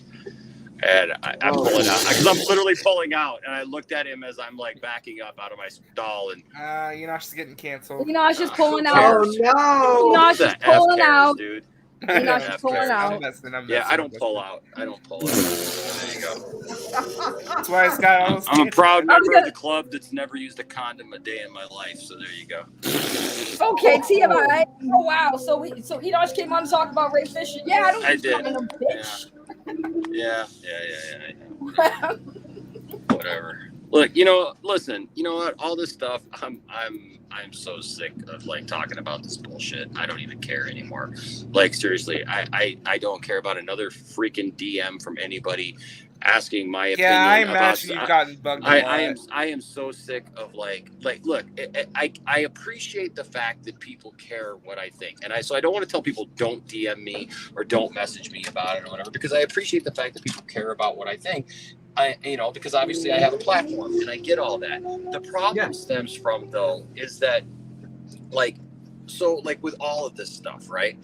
I try to keep a level head about everything. But the problem is that I have people on both sides who like me and both sides who appreciate me. And I appreciate that. But I have everyone from, I hate Snyder, but I like you. And I'm glad that, it's like, I appreciate the fact that you want to tell me apparently that you hate Zack Snyder. Okay, whatever. And then, and then I have some people who just want to yell at me because they think that I'm a Snyder bro for some reason, which I still don't understand, but okay. They act like I'm with the group of people who, is like Zack Snyder or bust, and I'm like, no, I've literally, I don't know how many more times to say it, that like, I'm a DC fan.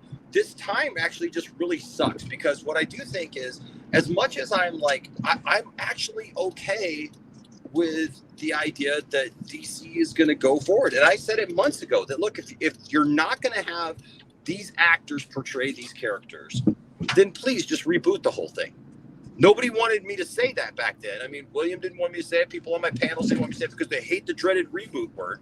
But I said, look, if these actors aren't gonna be there, just reboot the thing. Because I don't want the same universe supposedly with a different Superman or a different Batman and a different Wonder Woman and a different Flash and a different Aquaman. Like none of that makes any sense. And a different Cyborg. I don't want that universe. Like recasting one person and maybe like a minor character is one thing, or a lesser character. But I'm sorry, if you're going to recast both Batman and Superman, the whole thing needs to go because it's no longer the same thing. It's not that same magic. We're not watching the same characters. We're watching other people now. And we're watching other characters, that we don't have that connection to. So, so that's the thing. But, wherein is I'm fine with that. I do think, like, look, I told somebody straight up today, because they were complaining to me about James Gunn and the fact that he's saying all this stuff and coming out about this stuff. And I said, I'm really glad that James Gunn is saying this stuff because a lot of people needed to hear this stuff. Some of it.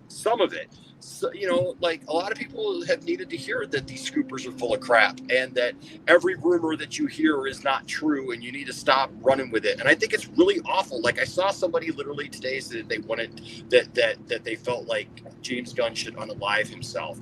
And I was like, you're gonna get a lot from certain people. I mean, and I'm really sick of that stuff. And I don't identify with anything even close to that. So it really pisses me off when I get grouped in with those types of people because I'm just someone who sits over here and goes, you know what? I really, really, really liked Zack Snyder's movies.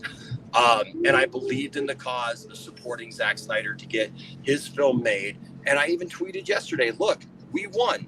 We got the movie that we campaigned for. Everything else was going to be icing. I said, we won. We got the movie. Lives were saved. Almost $1 million was donated to AFSP. Sorry, I'm tired. And look, I get, Matt's,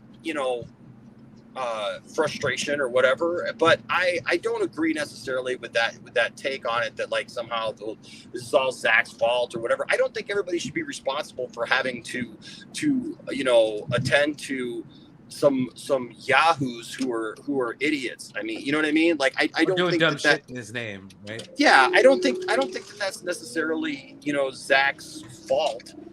That these people have acted like asshats. I mean, I get it, but I get Matt's sentiment. I mean, I do get it. But the thing is that like here we have James Gunn. James Gunn speaks out against some of this stuff, and I got these people messaging me saying, it's horrible and everything. And I said, no. I told somebody straight up. I said, here's the problem with this. As I said, it's hypocritical. I said because then the person started going on about James Gunn's past and the pedophilia thing and all that nonsense. And I said, here's the thing. You know what? All these same people bitching and complaining about, his past. I said, all it is petty crap because people didn't get what they wanted. So then they got to bring that stuff up. Because I said, I guarantee you that if James Gunn had come in and said, hey, everybody, the announcement is not only is Henry Cavill staying, but we're going to bring back Zach to direct a Justice League 2 and 3. We're going to cap this thing off nicely. We're going to do all this stuff for you guys. And we're going to do all this stuff. I said, none of these people would have complained one iota. There would have been no tweets about his past. Nobody would have cared about the pedophilia crap, and whether or not that was real or true or whatever. I would have been mad at people bringing it up. Right. It's low-hanging fruit, and it's just pettiness that people just are trying to throw out now because of the fact that they didn't get what they want. And look, I get it because I love Henry Cavill, and I want him to be Superman. And I'm very, very skeptical. And I'm just being honest, as much as I'm okay with going forward, I'm very skeptical of what's next because I don't know that I trust James Gunn to write a proper Superman film. And I don't want to go back to the dark ages of Superman where Superman is a joke. And so I have concerns, but in the same token, I'm not going to attack the guy and every decision that he's making because it just doesn't suit me. But, but hey, look, I'll play the joke. I tweeted about my Warner Brothers t-shirt, again today, just joking around. And I actually, as a joke, made a t-shirt that said no Cavill, no me equals no money. Hashtag Henry Cavill is my Superman. Yeah. Well, Black just Box, to be a joke. I just don't there's no woke fest in Marvel and Disney didn't destroy Star Wars. I don't think equating that to this DC scenario is the same thing. Yeah, I mean, but that's all hyperbole. There's hyperbole flying over so much of this on both sides because some people are getting what they want, some people aren't getting what they want. And all I said was, and I apologize if anybody took this the wrong way, but my thing is this. Something that I really loved and cared about was undone this week. Okay, I'm not bitching and complaining and crying in my milk and mad at the world. But the reality was I was going through some major things that day when the whole thing dropped. I was going through major things in my own personal life, and that was the icing on that cake, and it was not good. And it put me into a state of just like, I couldn't deal with that right now not because I'm a Snyder bro, not because I'm demanding anything out of anybody, but simply because something that I really love was going away right after I had been told that it was coming back. After all those years of wishing and hoping for, Henry Cavill to come back, we finally were told he's coming back. We're going to do this film, at least this Man of Steel 2 or whatever it was going to be, and get excited about it. And this is what's happening. And then to just have the rug just snatched out from underneath of us just in one tweet that, nope, it's not happening. And listen, I love everybody, but that's why I had to take a step back from certain threads that I was in and stuff, because I got tired of just getting, notification after notification after notification. And some people were my friends. And I understand when my friends say that like they're sick of talking about DC, Brian included. I get it that people are sick to talk about DC. I understand that. But you know what? The thing is this isn't about talking about DC for me. This isn't about talking about anything for me other than the fact that this was something that I really cared about. And I'm sorry, but it bothers me when everybody's just like that, because I wouldn't want to do that to somebody else if they really love something. I get it that there's the ass hats. I get it that there's all there's the joke table of the world, the Coke table of the world, like Saggy said, right? I get it that there's all these people who are really weird about stuff, and I get it that there's people who put Zack Snyder on this weird pedestal and they worship at his altar, and I get it that there's people who act like nothing that they do can ever be bad or wrong or that you can ever disagree with. God forbid that you wanted, Dick Grayson to be Robin. You know what I mean? You can't ever disagree with that stuff, and I get how that's weird and it's frustrating and it's tiring. Okay, I understand it, but at the same token, it's something that I just cared about. And I understand completely. And so that was why I walked away from a couple of the private groups. Not that I was just going away forever, but just that like I needed to take a step back because I just didn't want to be reminded every 10 seconds as somebody else posted and was like dancing on that grave. You know what I mean? Because that's how it felt, and it just hurt. And so I got to get over that. Now, this thing today, like, look, the Ray Fisher thing, everybody knows. Look, I don't agree with others when they say that it was all bullshit and all this stuff. I mean, I think that's real easy things to just kind of try to discard stuff, and I get the frustration, and I totally understand it, and I can appreciate it, but I still stand by everything that I've said about Ray Fisher up to this point. But that doesn't mean that I'm always going to agree with Ray Fisher. Mm-hmm. And this today, like as soon as I saw it, I just went, what is this? And when I read everything and I read everything connected to it, I just went, okay, at best, this is a really bad misunderstanding. And not understand, because I had people saying, oh yeah, like he just, did that. I said, look, I've deleted Twitter threads where it deletes everything. I mean, that's the point. You just get sick of something, you get tired of it, you get tired of dealing with something or whatever, and you delete it, and it's gone, and it's whatever. But this idea that like nothing that I saw about that screams to me, at least, unless there's conversations going on that I don't know about, which look, it could very well be, I don't know. But I can't defend that by saying that like any of that had anything to do with, or even showed that it had anything to do with the past. I feel if James Gunn is guilty of anything, James Gunn is guilty of not really having any couth at what he's done. He is. It's really hard to unite DC fans because I had people saying I've had people seen people tweeting today. I've had people message me and they're like, they should give the fans what they want, and I've just simply tweeted back, which fans? Yeah. Because there are too many subsections. There's too many subsections of DC fans that none of them agree with what Batman or Superman or Wonder Woman should be or what they are, and everybody wants to yell at everybody for not knowing the comics, and yet, you know what I mean, and they just go back and forth, and so it's like, well, which fans? And so look, as much as I understand where James Gunn is coming from, and I have to defend it because it's exactly what I said about Star Wars, where I understood having to get rid of Legends. This is a little bit different, though, in the fact that we were told this was happening. We were told Henry Cavill's back, and this felt like a gut punch all of a sudden, like really just getting kicked in the balls for just even regular fans, even those that we talk about that are just the regular moviegoer who's like, I like Henry Cavill as Superman, and I was looking forward to him coming back, and now he's not. So like, explain that, right? And so I just think that like the way that he's addressing it, I think in a lot of ways James Gunn is like trying to get ahead of it. He's trying to appease people and just have this conversation with people, but because of how it's being done and the timing of it, it's just it's probably best for everybody to just step back and stop tweeting, and it's because it's just digging worse holes. And I do feel like, look, I looked at the Ray Fisher thing today, and I just went, oh man, you know, that's really unfortunate, because at best it's a horrible misunderstanding that it doesn't make Ray look, you know, good, because it doesn't make it look like he like looked into it, you know, and understood what was going on. And I get it if he was upset and made a statement, because look, a lot of crap has happened to Ray Fisher. You know what I mean?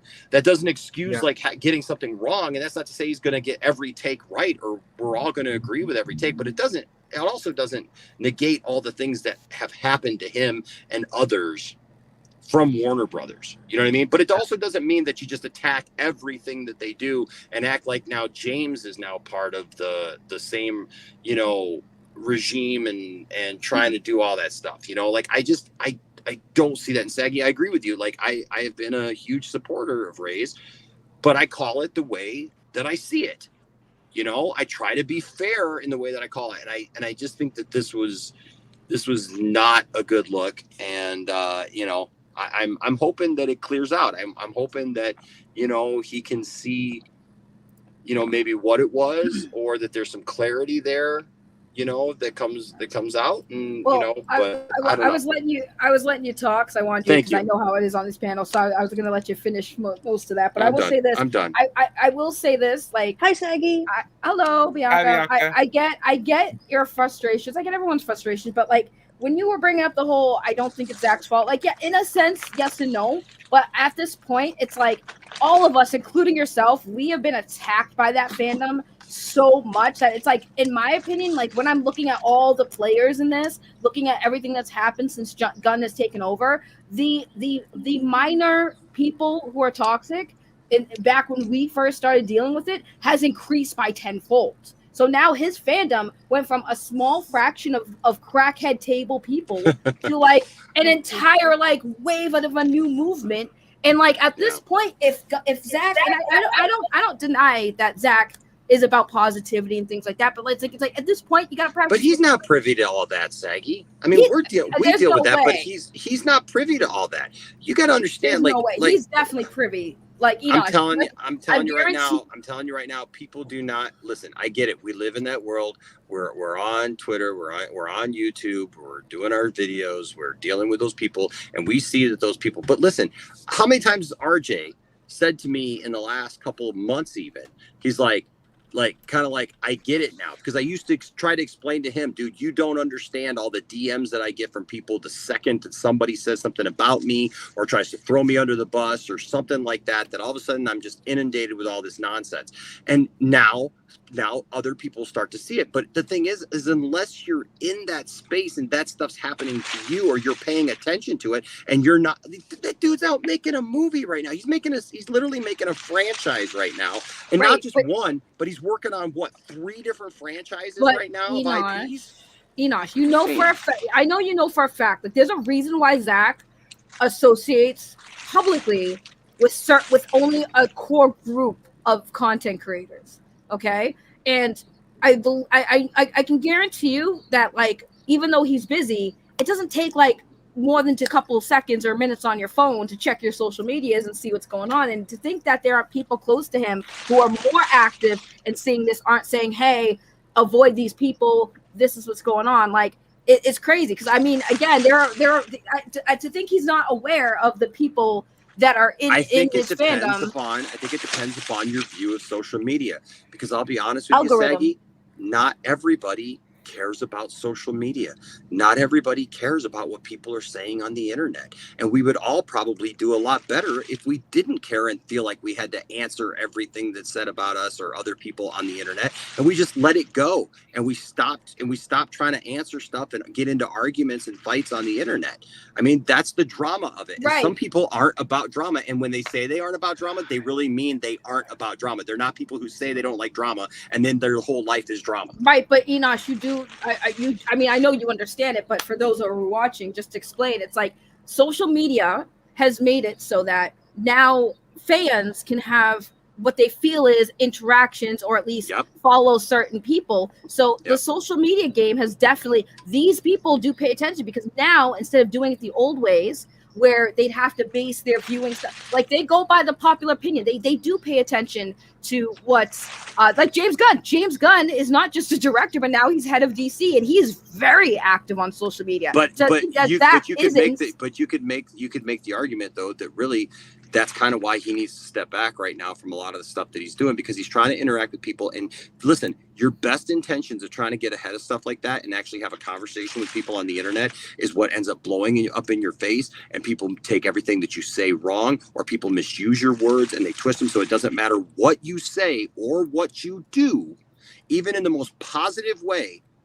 It's going to get twisted. When Zach has come forward and tried to say things or defend people or say that he's, for something or against something, look what happened with the Geeks and Gamers thing, for God's sake. When he came out and talked about how he was against the bigotry and the racism and the stuff that had to do with that, people tried to twist that around him and make him look like a complete a-hole because he said something about Geeks and Gamers. And then they lied and twisted it. Well, hold on. They Wait, lied. Enosh. Hold on. They lied and twisted it in the end, right? Geeks and Gamers lied and twisted it in the end and said that he apologized to them about what he said. And there's people who still believe that. And that's an absolute freaking lie. And then the same thing is true with everybody else who tries to come out. Enosh, If Zach says that he loves the Nerd Queens and that he trusts them inexplicitly to Grace Randolph on her thing, then people still say, no, he doesn't like them. He's just, so you're never gonna But win Enosh, that hold on. argument, Wait, hold on. But Enosh, here's the thing, right? The point of that is you don't think that after that Geeks and Gamers situation that Zach would be more careful going forward when it comes to social media and doing these things? I'm sure he So is. what's But he doing? also, here's the thing. James Gunn just took over DC and he's restructuring. He's keeping fans up to date on what he's doing when he didn't have to. So it's like if he stays quiet, fans are going to be like, well, what's going on at DC? We want to know. Why don't they speak to us? Now he's speaking to us. Now we want him to shut up. Doesn't make it right.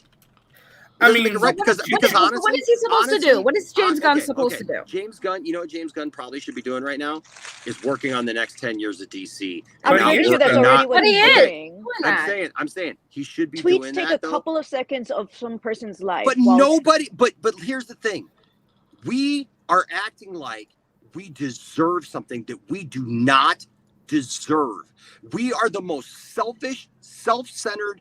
Every fandom nowadays acts like we're the freaking most important thing on the planet and that people should tell us every step of the way what's going on. We don't even want to know that we even want to know the surprises in movies and films and TV shows and everything else before they even happen. And if we're told anything else, then we get pissed off. Look what freaking happened to Kevin Smith about the freaking Masters of the Universe show. He didn't want to give away a vital piece of information about it. And so he tried to say it in a way that could keep the secret. And you know what? People got pissed at him, said that he was a liar, that he was manipulating them, that he was woke, that he was a SJW, that it was all about Tila, that it was all this and that. And that was never the case. That was a He-Man story about what happens when He-Man is gone. And every episode had He-Man in it, just like the Death of Superman storyline, where Superman was gone from comics for almost a year, but Superman's presence was still felt every day. And people were like, it's supposed to be a He-Man show. It's called He-Man. And it's not even called He-Man. It's called Masters of the Universe Revelation. But this is what I'm saying. I'm saying this because we do not stand in a place where we have any right to demand that any executive, any director, any writer, or anybody else tells us one piece of information. I would love to go back to the world where we went to the theater and we saw a movie and came out going, wow, I didn't expect that, because we weren't spoon-fed every piece of bullshit that's come out on the internet, and we demand to know what are you doing right now? You literally took the job. You took the job November 1st. He took the job November 1st, and we want to know the whole 10-year plan. Hold on. Wait, hold on. That's not. Here's the thing. James Gunn is taking the initiative. He wants to engage with the fans. He wants to listen. Because the previous regime didn't communicate. That was the point. He's trying to do something different. He is also getting a season 2. I get that, so what does it matter? His best efforts are getting trashed right now. So and he's still going. But So he's what I'm still saying gonna is- go. He's still, But but it's pointless to Enosh, them. but hold on. It's not pointless to I want to tag. It's pointless. Can I tag It's in real quick? pointless. Can I tag in real quick? Yeah. He put out a statement today saying, "We knew coming into this we Yep. were entering a fractious, divisive fandom." But It's a great statement. But no matter what people say, he said, disrespectful outcries are not going to stop our actions or stop us from what we're doing. I think the level of communication is needed right now, and he's saying we're pushing ahead and we're going to do what we need to do regardless of the noise. And that's what leadership is. You have to come out strong in this kind of situation, in my opinion. Because the previous regimes and the previous heads didn't give a crap. They never said anything. They never told us anything. That. I understand it, but I'm just saying. I think it's either better way, to try I'm not than saying not to that I try. want him to. Listen, I'm not saying that I want him to. I'm saying the problem is that the voices out there are going. We just like lost connection. It's because he's driving. I don't know. Yeah. He's about to make a point, though, I'm sure. But my whole thing is, I would rather he try and communicate versus no communication whatsoever. Nobody cares about the other Trash. voices. They're going to Right. continue on what they're doing. He-Man got a freaking season 2 while everybody said there was not going to be a season 2, and it was a fail and it was a flop. Obviously, they're getting another season. And- it right. was okay, and blah, blah, blah. You're right. And that's the thing. Like, I get what Enosh is saying, but at the same time, it's like, you're damned if you do, damned if you don't. James Gunn is like, I'm just going to do. And he made that statement, and he's like, I'm not going to care if people don't like what we're telling you. I'm still going to tell you because I want to keep you informed. I want to keep the fans informed of what we're doing every step of the way, which I respect. He also said, we know that what we're doing right now is what's best for DC and the characters. That was also what he said. He said, some people are not going to like what we do, but understand these choices are being made because we care and we're trying our best. I've been Can waiting we- for this can since we acknowledge- 2013. Can we just acknowledge that Oh, when did everything's that been, come back? Yeah, I I've know. been, When did I've been it here come for a back? few. It turns out my kids went to go lay down already, so it's already, I forgot it's like 8:00. So anyway, everything over at Warner's has been mismanaged for a long time, and now there's someone there with an actual plan who's there for a long period of time.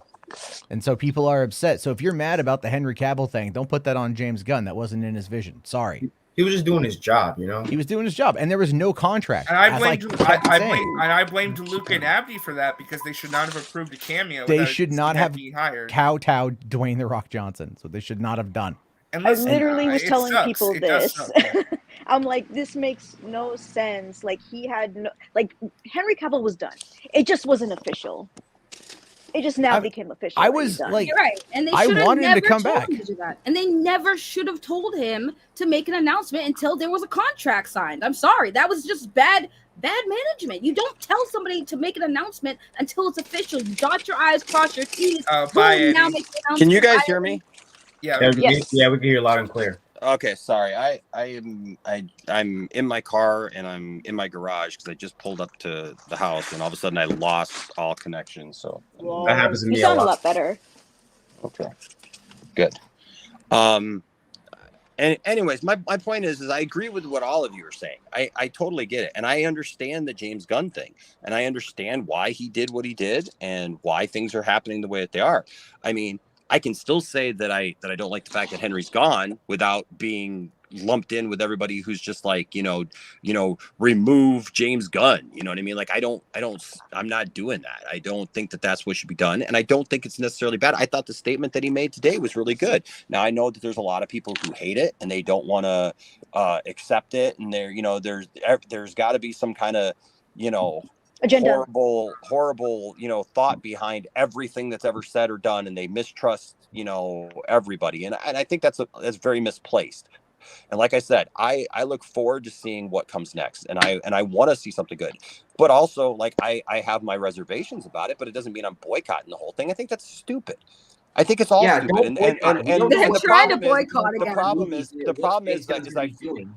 The problem is I feel like no matter what James Gunn does at this point, I mean, like, after that statement today, that was a very well thought out statement that I felt like was very much like a peacekeeping type of statement to say, look, we understand this. We're trying to do the best, and we're trying to make sure that the next story, like, that all of this cohesively fits that story, right? So, like, if this Superman didn't fit that story, it doesn't fit that story, and that's understandable. Okay. I think that's acceptable. But like, if you can release a statement like that and everybody still wants to attack you, and like literally, like I said, I see today people calling for him to unalive himself. You're not dealing with sane people. You're not dealing with people who are looking at this like, oh, it's a movie. It's something fun that I enjoy. Now you're looking at it. I mean, look, because look, if I don't like the next Superman movie, I'm going to voice that. But it doesn't mean that I'm done with DC. It doesn't mean I'm done. I mean, I'm watching people tell me. Uh-oh. More bad connection. Oh, no. Okay, bye, Enoch. Sorry, my wife called me. Can you hear me? Yeah. Yes. Can you hear me? Yeah. Okay. Sorry, my wife called me because she's wondering where I'm at. But the thing is, I just want to say, like I've had people DMing me saying, well, like, I'm throwing out all my DC stuff and I'm done with DC and I'm never going to watch a DC thing again. And that, I'm sorry, is the stupidest thing. That's a stretch. That is pretty stupid, man. Like, waste of money. It's the stupidest thing that anybody could do. People say they were gonna burn it, like literally light it on fire, and I'm Right, like, you and must be the stupidest person. I said, ever, give it to bro." me. Yeah, that's Give it to me, stupid, for man. God's sake, man. I'll take all of it. Give it all to me. I'll take all of it. I'll take all of it off your hands. I'll send you the address that you can send it to, box it up, man, and I'll be good to go. I'm tired. I'm tired of this stuff. Look, we've been dealing with this for now for how many years of people who are just stupid. Yeah. 2 years ago, this Just stupid. It's just stupidity. And that's why I'm saying, like, I'm tired of arguing with people about it. I'm tired of losing friends over disagreements about what we think about movie stuff. I'm tired of arguing over all this stuff. That's why, like, it's okay to have a differing opinion about something or to see something in a different way. No, it's not. But when Shut these up, people are Enoch. just We're like, not friends anymore. I know. No, we're not I friends. know. Can I say for a second? I am Enoch, burning my Enoch. 2021 Henry Cavill Superman figure. I'm gonna light it on fire. I'm gonna Do send it. a video to Okay, Enoch. let Brian go. No, can I just say, I admire that clarity, Enoch. I swear. Oh my gosh, Maggie. Envy. You're gonna make Brian cry. Oh, Brian, if you cry, I'm gonna punch you. Hey, Brian, I just think it's funny that you want to talk about Star Wars because that's another loaded weapon right there, for God's sake. Oh yeah, that's I know. I mean, I love you, but I was surprised that you wanted to circumvent the DC talk with hey, let's talk about Star Wars. That's a powder keg too. Honestly, with as far as DC crap has gotten, I'd rather talk about Star Wars. No, I get it. I get it. Like I said, I love everybody, man, and I'm at a point where it's like, look, I love Henry Cavill. I'm gonna miss that iteration of Superman more than anything because it was finally the Superman that I always wanted to see on the big screen, and now it's been taken away from me. And so, you know what? I'm gonna mourn it, and I need to be able to mourn it, you know, because if I just walk away and just go, oh well, who cares? Well, then it never really meant anything to me. And it did mean something to me. That Superman, I literally cried the first time I watched Man of Steel because my kids were there watching a Superman film with me that I was proud of.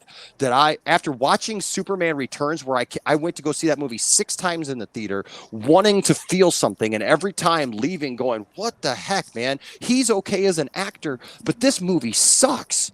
You know, that's literally almost every Superman movie, though, including Man of Steel. Oh, come on! You know what, Bianca? I love you, but I've listened. I know, but I've listened to your. Listen to me. I'm just gonna tell you straight up, okay? I've listened to your commentary, and you and I haven't interacted a lot. I don't think we've ever actually been on a stream together alone. But I completely disagree with your takes. But that's fine. We can disagree on takes, and it doesn't matter, you know. But Superman means a lot to me because I didn't grow up with my dad, and Superman was a male role model to me growing up. And I was born in '76, so I grew up with Christopher Reeve. And there's some good stuff in there. Look, everything doesn't have to be what everybody else wants. I grew up with Super Friends and Christopher Reeve, and then I grew up even with the stupid Superboy TV syndicated show. My God, and I grew up with you know, I watched Dean Cain, and then I watched, you know, Brandon Routh, and then I watched Man of Steel and Henry Cavill's version. And the thing is Superman means something very special to me. My son's middle name is Jor-El for a reason. He just got a tattoo, the same tattoo that I have, because it means something to me as a person, because I always loved Superman, because Superman, it wasn't about his powers, it wasn't about all that stuff, it was about the fact that Superman always cared about those he was around and was willing to sacrifice his life for them. And Never got that in that movie. well, I absolutely got it. And I'm sorry that you didn't. But you know what? It doesn't negate the fact you can laugh all you want. Other people can laugh all they want. They can say that they didn't like the movie. That's fine. That's fine. But it doesn't mean that it didn't mean something to me and it didn't mean something to others. And not everybody that claims that it meant something to is one of these asshats out here who's yelling about how great Zack Snyder is and how everything else sucks and they're just going to burn the house down. That's not everybody. You know, and those people don't represent me, and I don't represent those people. And I've taken a hard stand against that kind of stuff. And I'm sorry that pisses people off, you know, that just want to move on. And I get it. But at the same time, you can't judge everybody by the same thing that everybody is somehow those types of people, because they're just not. I just want to clarify. I don't think anyone here feels that way. I mean, we're all very clear about because like I said, I felt bad for you and Dawson, the Four Nerds, for example. I always try to differentiate when it gets brought up. Yeah, we're trying to. The main thing is, yeah.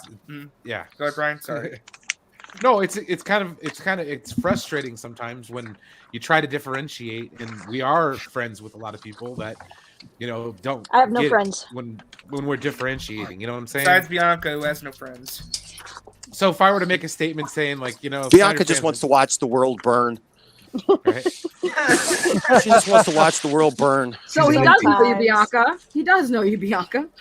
Oh yeah, no, I also know that Matt Jarbo actually got a great dig on her the other day when they started talking about was it Zack Snyder's Justice League or whatever, and she's like, "Well, I didn't watch it." Well, then you know what? I don't care about your review then. I don't remember that. Oh yeah, I remember that because I was listening very intently. It was well, somebody else watched it and told me. Well, good, but you know what? It's like I told somebody on my stream about it that night. It's like I hate Avatar. I hate Avatar. Superman. That's Injustice Superman. That's not Injustice Superman. That's not Injustice Superman. Go read Injustice again, because nothing in that is Injustice Superman. Lois dies. Nice try. It doesn't matter. Wait, just how because can you not like Avatar? I don't like Avatar. I hated the first one. I hated What? the first one. I hated the first one. Dude, it's so I couldn't good. stand it. I went in the theaters twice to watch it because I had friends, and I'm sorry, it was just Dances Did with you see Wolves this- in space. I mean, like, And- yeah, but like everything's And I couldn't derivative. stand it. Yeah, but I did not. I hate 3D movies. So Oh, okay. Well, so I mean, that that didn't part work. I didn't that care part I about. get. I didn't care. Yeah, I didn't care about I the wear special glasses, effects. so I hate it. I didn't care about the special effects, and honestly, I hated the animation, and it completely took me out of it. And I really didn't care about the characters. And I'll be honest with you, that's my biggest kind of thing about it. Is I get it. It's like one of the the biggest movies of all time. Did it retake that It is claim the biggest again? movie, yeah, it is. Okay, It did, yeah. so it's supposedly the biggest movie of all time, but yet find somebody who, like, before they go and see Avatar 2, that they can name those characters, right? That, like, outside of like movie people, right? That, like, they connected with it somehow. That nobody has Avatar merch. Nobody is like wanting to, like, Unless you go buy- to Disney World. I know, Then but you have the but, Avatar ride. but I'm See, just but saying. isn't that a weird argument to make though, where it's like I know you're it is. trying to I argue get the popularity of something. I mean, like we can look I at the know. box office and go, people went back multiple times to go see it. But Like, there's they a went. reason. But they went though. They went though because it was the spectacle at a time where all that technology was new and it looked amazing and it looked cool to people. And people were like, "You got to see this." But it wasn't because it was a story that pulled people in. Like, you look at Titanic. Titanic. Why did people keep going back to see Titanic? I don't know. It sucked. No, it was because the story. Actually, there's one element of Avatar 2 that reminded me of Titanic and something that Cameron likes to do. Yes. And it's Cameron likes to show people getting fucking wrecked. Like, Yeah. remember if you're watching He likes to Titanic, show some of the people best parts is distress, like when the dude falls off the back of the boat and like smacks the rudder on the way Yeah. in. Yeah. right? Oh yeah. In Avatar 2, like there's a couple moments when some shit goes down on this boat and you just see like this bystanders just getting hit. Like, and you're like, that guy's fucking dead. That guy's dead. It's oh my. Here's the thing with Avatar 2. I understand the argument about the characters and everything else and how Avatar it 2 does. has way better characters. by the Dude, way. Well, my Avatar- point about all that though was to go back to the point about Bianca, because like I said, I respect people's opinions, but my thing was just that, like, I'm not going to go see Avatar 2. Okay, I don't care about seeing Avatar 2.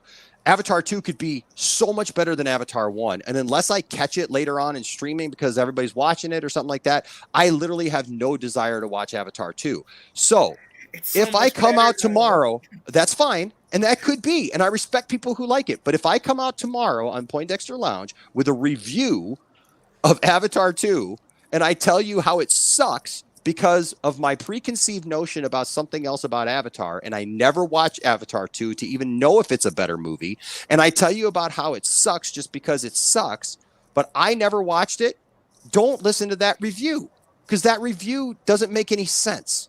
You got to watch the thing that you, even if you hate it, if you're going to discuss what it is and say that this one sucks. I can't say that Avatar 2 sucks in a serious manner, right? Without joking or being tongue in cheek, because I haven't seen it and I don't plan on seeing it. You know, it's a franchise I'm just not interested in, you know? And so I can give my opinions about the first one and I can say it's a franchise I'm not interested in. But, you know, and look, if somebody wants to say that about Zack Snyder's DC films, that like, hey, I'm just not interested in Zack Snyder's Justice League or whatever. But to say that it's not this, or to say that it's just the same movie with a couple of extra scenes is just too far for me, because it's not. There's a lot of similar beats. Yeah. And there's a lot of stuff that was filmed that's in both movies. But if you watch Joss Whedon's Justice League and you watch The Flash, you watch Ezra Miller's Flash in that movie, his Flash is a bumbling idiot who can't put two sentences together, let alone save anybody hardly. And the most that he does is push a car just out of harm's way.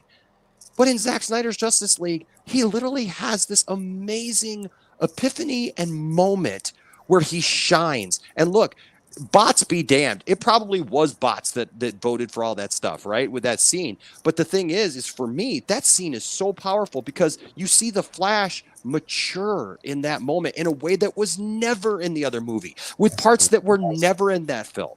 And so the thing is, it may have similar scenes and it may have some scenes that are exactly the same, but it's a different movie. And you got to watch it all to get there. And people can't tell me, well, it's a 4-hour movie, I'm not going to watch it. Then don't go watch Avatar 2. Okay?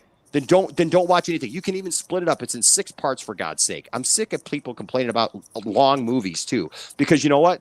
Everybody else, if it's a movie that you like, you're fine with it. If it's a movie that you anticipate that you don't like, all of a sudden it's the longest effing thing that you've ever even thought of. So, you know, true.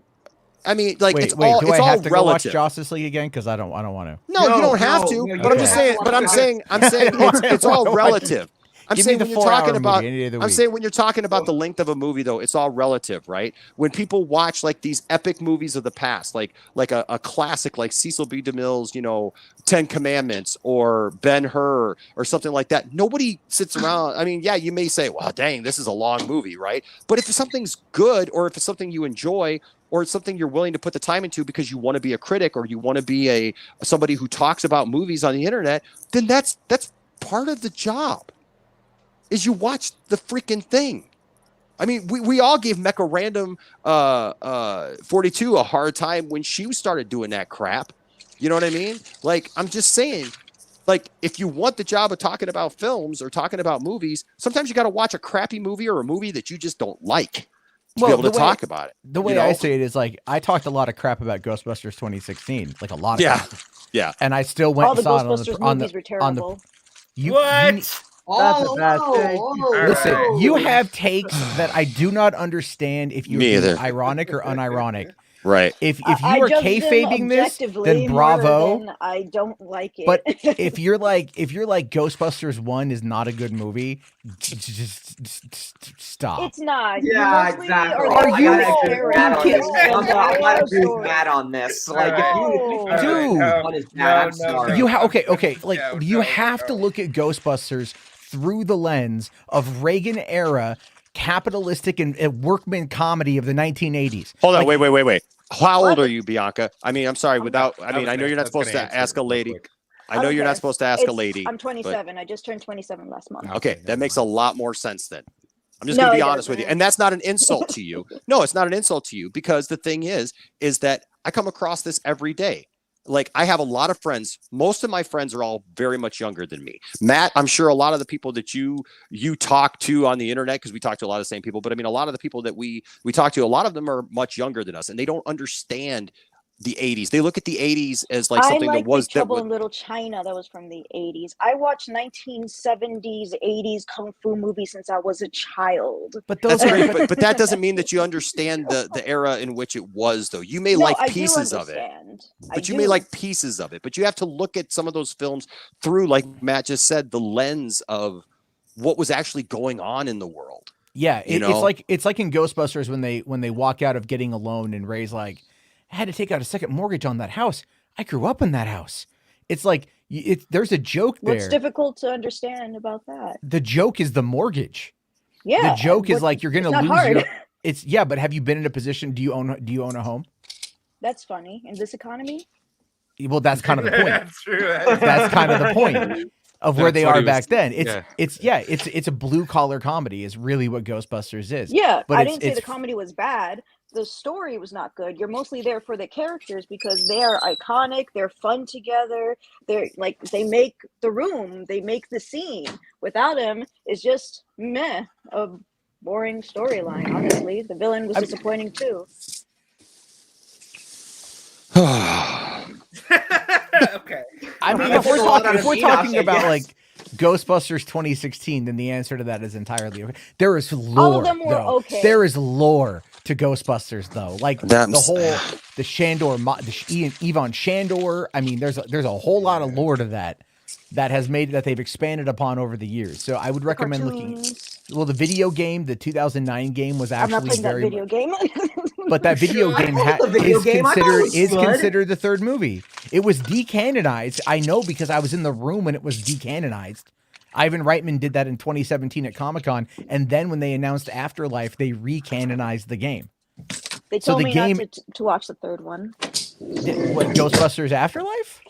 No. Oh, because that movie's good. That movie, That movie is amazing. I didn't think I would ever cry at a Ghostbusters movie, but for God's sake, man, like I'm if pretty you're sure a I'm gonna fan of like that Ghostbusters at one. all and you don't feel something with that movie, man, Yeah, you might like. You know what- Bianca. you might want to check your pulse. Afterlife was really solid, and the thing is, the guy who co-wrote the script for that is also directing the new movie. Yeah, and he did Monster House, which I think is a phenomenal animated Oh, movie. Monsters I House haven't is so seen that movie in great. a long ass time. 2009 was a long time ago. 09 was there, and now we're in 2022, and we're I know, about it's to have crazy. 2023, As long so- for me. Well, hey, I got to get going because my phone's gonna die. So Thank you for stopping by. I'm on my phone. Appreciate it. Well, So I want to. Yeah, Enoch. All right, but hey, thank you for having me on there. I just want everybody to know that I love you all. I'm not Yeah, they're like I guess upset it's about dead. any of this. Look, when you got him, I said I just really love Henry, and I think also that on top of the fact of losing him, look, I don't know what he's like personally. I know there's all these, if you believe Grace Randolph, he's a complete dick and everybody hates him. I don't know. Is he talking? All I know about? is something. What's that? Yeah, Are you talking? You kept breaking up, so I'm assuming you're talking about Henry Cavill. Oh, I'm sorry. Yes, I was saying when it comes to Henry Cavill, I said I love you all and I get it, and I just want you to all know, like, I get it, and I'm perfectly fine with moving on. It's just that this was something that was important to me, my kids, my family, and people that I know. And but my thing is, like I said, I don't know Grace Randolph. If you believe her, he's just a big, jerk and a dick, and nobody likes him or whatever. And that may be so. I don't know. I just think too. I think it sucks because it seems like that Henry Cavill got screwed over left and right. I mean, from the lip thing to getting Oh, a mustache. cut out of films and everything else, man. It sucks. And so I'm gonna mourn. And then I'm going to go watch the next DC thing that comes out and see what I think of it, and hopefully it's good. I just know this with all of the drama and all the stuff that's gone on with this, that Superman movie better be good. It just better be good. It can't be mediocre. It can't be just okay. This one has to be something that knocks it out of the park because it's going to have to unite about 4 or 5 different strands of DC fans, and this is why I say, it's like, not gonna happen. I know that's my problem with it. That's what I'm scared of, is because I feel like if that doesn't happen, then DC's probably not going to recover I mean, almost maybe within my lifetime until maybe I'm an old man, because there is a lot of it pressure. is what it I is. agree. They have to deliver. I mean, it's just like they gotta deliver on this. Well, see, I get it because like look, I understand reservation of having Gunn writing a Superman film. I don't. People think that Gunn. People think that Gunn is he's the funny man because he wrote Guardians and Suicide Squad. He's a storyteller. Like, I don't see him writing this Superman film and then they're gonna play "Do You Want to Taste It" with him dancing around. I just don't see that happening. I hope not. No, I literally joked about it on Max's stream yesterday. I told him the Superman want to taste it. I literally just joked about that. Like that ain't gonna happen. Like, I think it's gonna be a good movie. I mean, if it was Lois, I'm sure he wants to taste it. No. If it's Lois, there's going to be a certain scene in there that's going to involve a little. I literally sent the DM group. No, I literally made a video in the DM group, but it was just Homelander at the movie theater, seeing the new Superman film, and they're playing "Do You Want to Taste It?" So this is what Max will be like if he watches Superman film, playing that clip. We'll see. Yeah. But hey, guys, I got to go before my phone dies. Love you all. Have a good stream. Thanks, guys. All right. And Bianca, you're still cool. I think you got a great voice. So there you go. Oh, I don't think I'm cool at all. Thank you. Well, I think you got a great voice. I mean, you said something about doing voiceover stuff, so I thought you had a pretty good voice. So yes, I some Alien comics. There you go. All right, guys, we'll talk to you later. All right. See you. Well, where do we go? Oh man, Superman's out. Henry Cavill's out. Yeah, I've been wanting this since 2013. Let's go. Yeah, baby. Oh my God. So what are we talking about now? Damn. Can we talk about how we have a 2-year wait for another Avatar movie and like how that sucks? Yeah, I saw Way of Water yesterday. I'm like, what the fuck did I join into? Everyone's just like screaming in the mics. You joined near the end of the stream. Well, Jimbo, you were screaming during karaoke night. The mic a lot. Jimbo, you were screaming during karaoke night. It was karaoke night. Of course I'm You gonna were, scream. yelling. Well, You were goddamn yelling. right. I was getting in the groove. Okay, I'm Well, sorry. Jimbo, you're like the only person who eats his own mic, who has his mic close to his mouth a lot. I was trying to do my Pearl Jam impression of just eating the mic. I can hear every time you come on Jarvo stream. I've always hear saliva and stuff. Like, you move your mic away. I mean, I like my mic's not. No. You either hear saliva or you hear him clicking because he's playing. Ew. yeah, the video game shit drives me up the wall. Like, I told him to shut it. Like, this ain't ASMR. I don't play video games during streams anymore. That's RJ. You were doing that the other night. I heard you doing it the other night. You every time, you mute yourself when you're not talking, and then when you talk, I'm hearing like this click, click, click, click, click, click. Yeah, see, try my mouse. Either you're playing the game or you're jerking off. One of the two. I can't. He comes on. Fuck! Did I come on a Comedy Central roast or something? What the fuck? Hey yo, Jim. Kind of, but every Let me time tell you about how tiny Jimbo's dick is. It's so tiny he lives in the Michigan, and it goes into a vagina when it's winter. That's how tiny it is. Every time I'm about to Thanos snap. I'm about to Thanos snap this shit. Every time he comes on, it's always sound like he's eating. Like, you mute your mic. I like you, Jimbo. What happens when you show up 2 hours late to a stream, Jimbo? Yeah. Listen. I wanted to end this because I got to start packing for my trip. Where are you going? You're going to Vegas, aren't you? Going to the polar bear or North Pole. Oh no! Come on! What? Yeah, I fucked that up. Are you really going to joke like that? He said, "You gonna meet the polar bear? Come on!" No, I'm going to Vegas. I'm going to Vegas. Oh, nice. Take me with you. I don't. There's room in the car. Yeah, I fucked that. I'll be on the trunk or on like on top of the car. I know what you're going for. Just tie me up on the top of the car. You know, it wasn't that funny. So like when the cops pull you over, I'll be like, no, it's okay. I got a permit. Wow. Are you gonna be a friend? Jimbo, I'll get your final thoughts on this so you have a chance to talk. What did you think about all the Ray Fisher stuff and the James Gunn stuff today? I don't want to talk anymore. Oh, come on! I'm sorry if I Jimbo's hurt all your sad now. feelings. Hey Jimbo, I'm sorry I make fun of I am going to be passing through Texas. I know you're upset because I visited your mom the other night while I was on stream, but you don't have to get upset. Whoa! Hey, New York very is a lovely woman, by the way. The New York guys. I'll Very send you generous. $2 if you talk Right, to she Jimbo. is. You know, she invited me in. She offered if she can make me some food, and then she gave me some other food, now from the fridge. So, So are you saying that you're an emotional eater? Hold on. I guess, yeah. Wait, did Jimbo eat cake? Is that what he's saying? Oh gosh, where did you see it? Where are you getting this from? I'm just trying to, is he making a joke that he ate ass today or something? Oh my God, no. I Okay, think Isaac RJ, stepped just out stop. of the All right.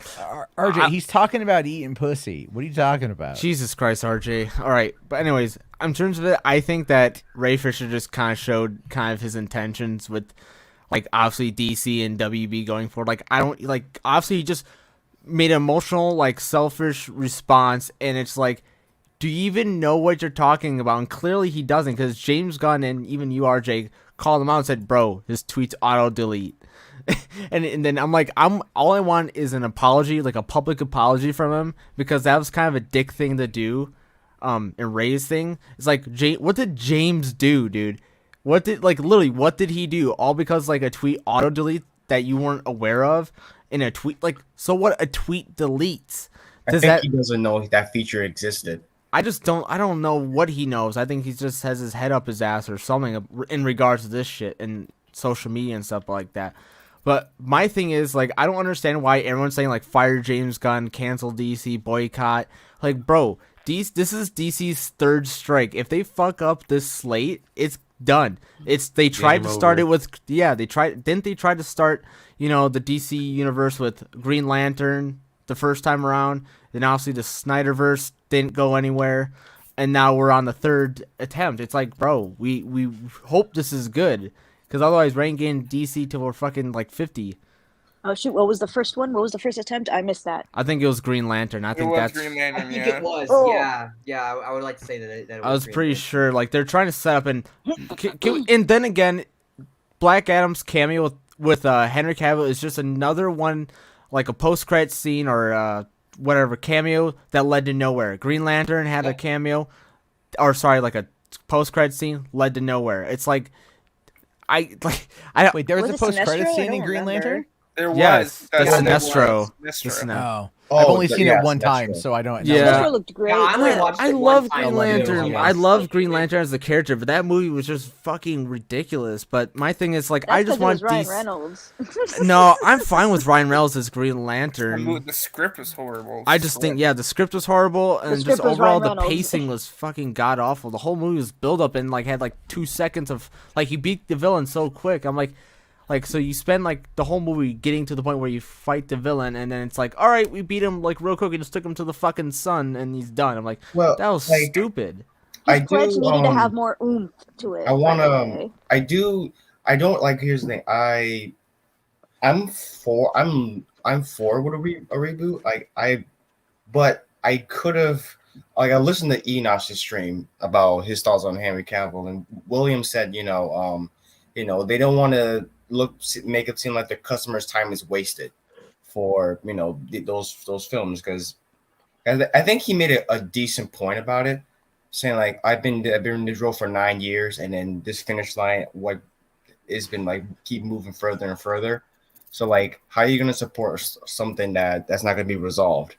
And I do get it, because there has been a way, there could have been a way to continue with those actors, but I do get what Jarvis was saying, because they're too goddamn expensive. They're too big of a name now. Those, I don't know. They're definitely expensive. Looking at the contracts for The Witcher and stuff like that, it's insane. Yeah. Yeah. $1 million per episode. That's crazy. Well, Matt, let me ask you: do you think there's a risk with rebooting to where you're going to piss off the general audience, where they're just not going to care? I think when it comes to DC, they already don't care. So I think they care about Batman. But it's a reboot. Because Batman's the biggest thing in DC I think you reboot with Batman, and then you build off your base with that, because people will show up for Batman. So you use Matt Reeves the Batman. No, I actually don't. I mean, I do think. I think they said that. I think they said should. no. I know they said no, but I think you should do it. But I really what? do. No. What? How would it What have work, I though? been? Wait. How would it work? What have I Brian? been saying? What have I been saying, RJ? And you keep fighting me on this one, but now you're kind of agreeing with me. You set not you on set Joker. Not on you Joker. set the Batman in the early 2000s, right? And you set it like 15, 20 years before the events of BVS, and that is when he worked in that playground. And that's when he was first starting off. See, I don't agree with that. I think you should reboot the whole universe, but the Batman, Well- like the current Robert Pattinson version, is the one that connects with the movie. I don't want to see a Superman in that world, though. I don't. That want doesn't to. make any sense, though. That's what I'm saying. It does not work. It does not work. I think it could.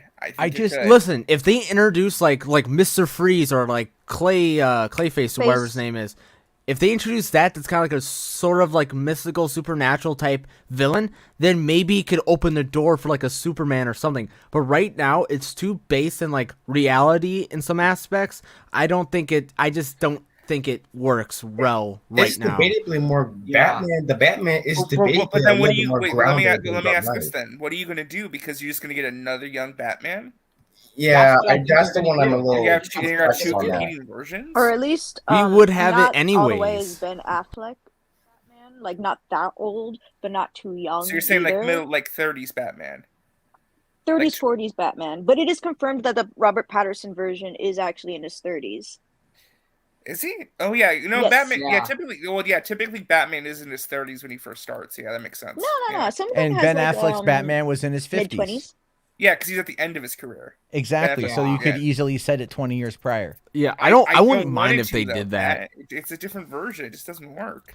If you don't know that, They have to. Okay, that's like I was saying. They have to like if they want to do that, they will have to release like Batman 2 and start setting up the possibility of having like superheroes like Superman and Wonder Woman in this realm of reality. Well, yeah, Otherwise, it yeah. won't work. You Well, can't I agree have. with the Watcher. I think they want Superman to be the Iron Man equivalent, to where he's the anchor of the universe. He's like As the he should. center, which makes sense. Yeah, it should be like He's that.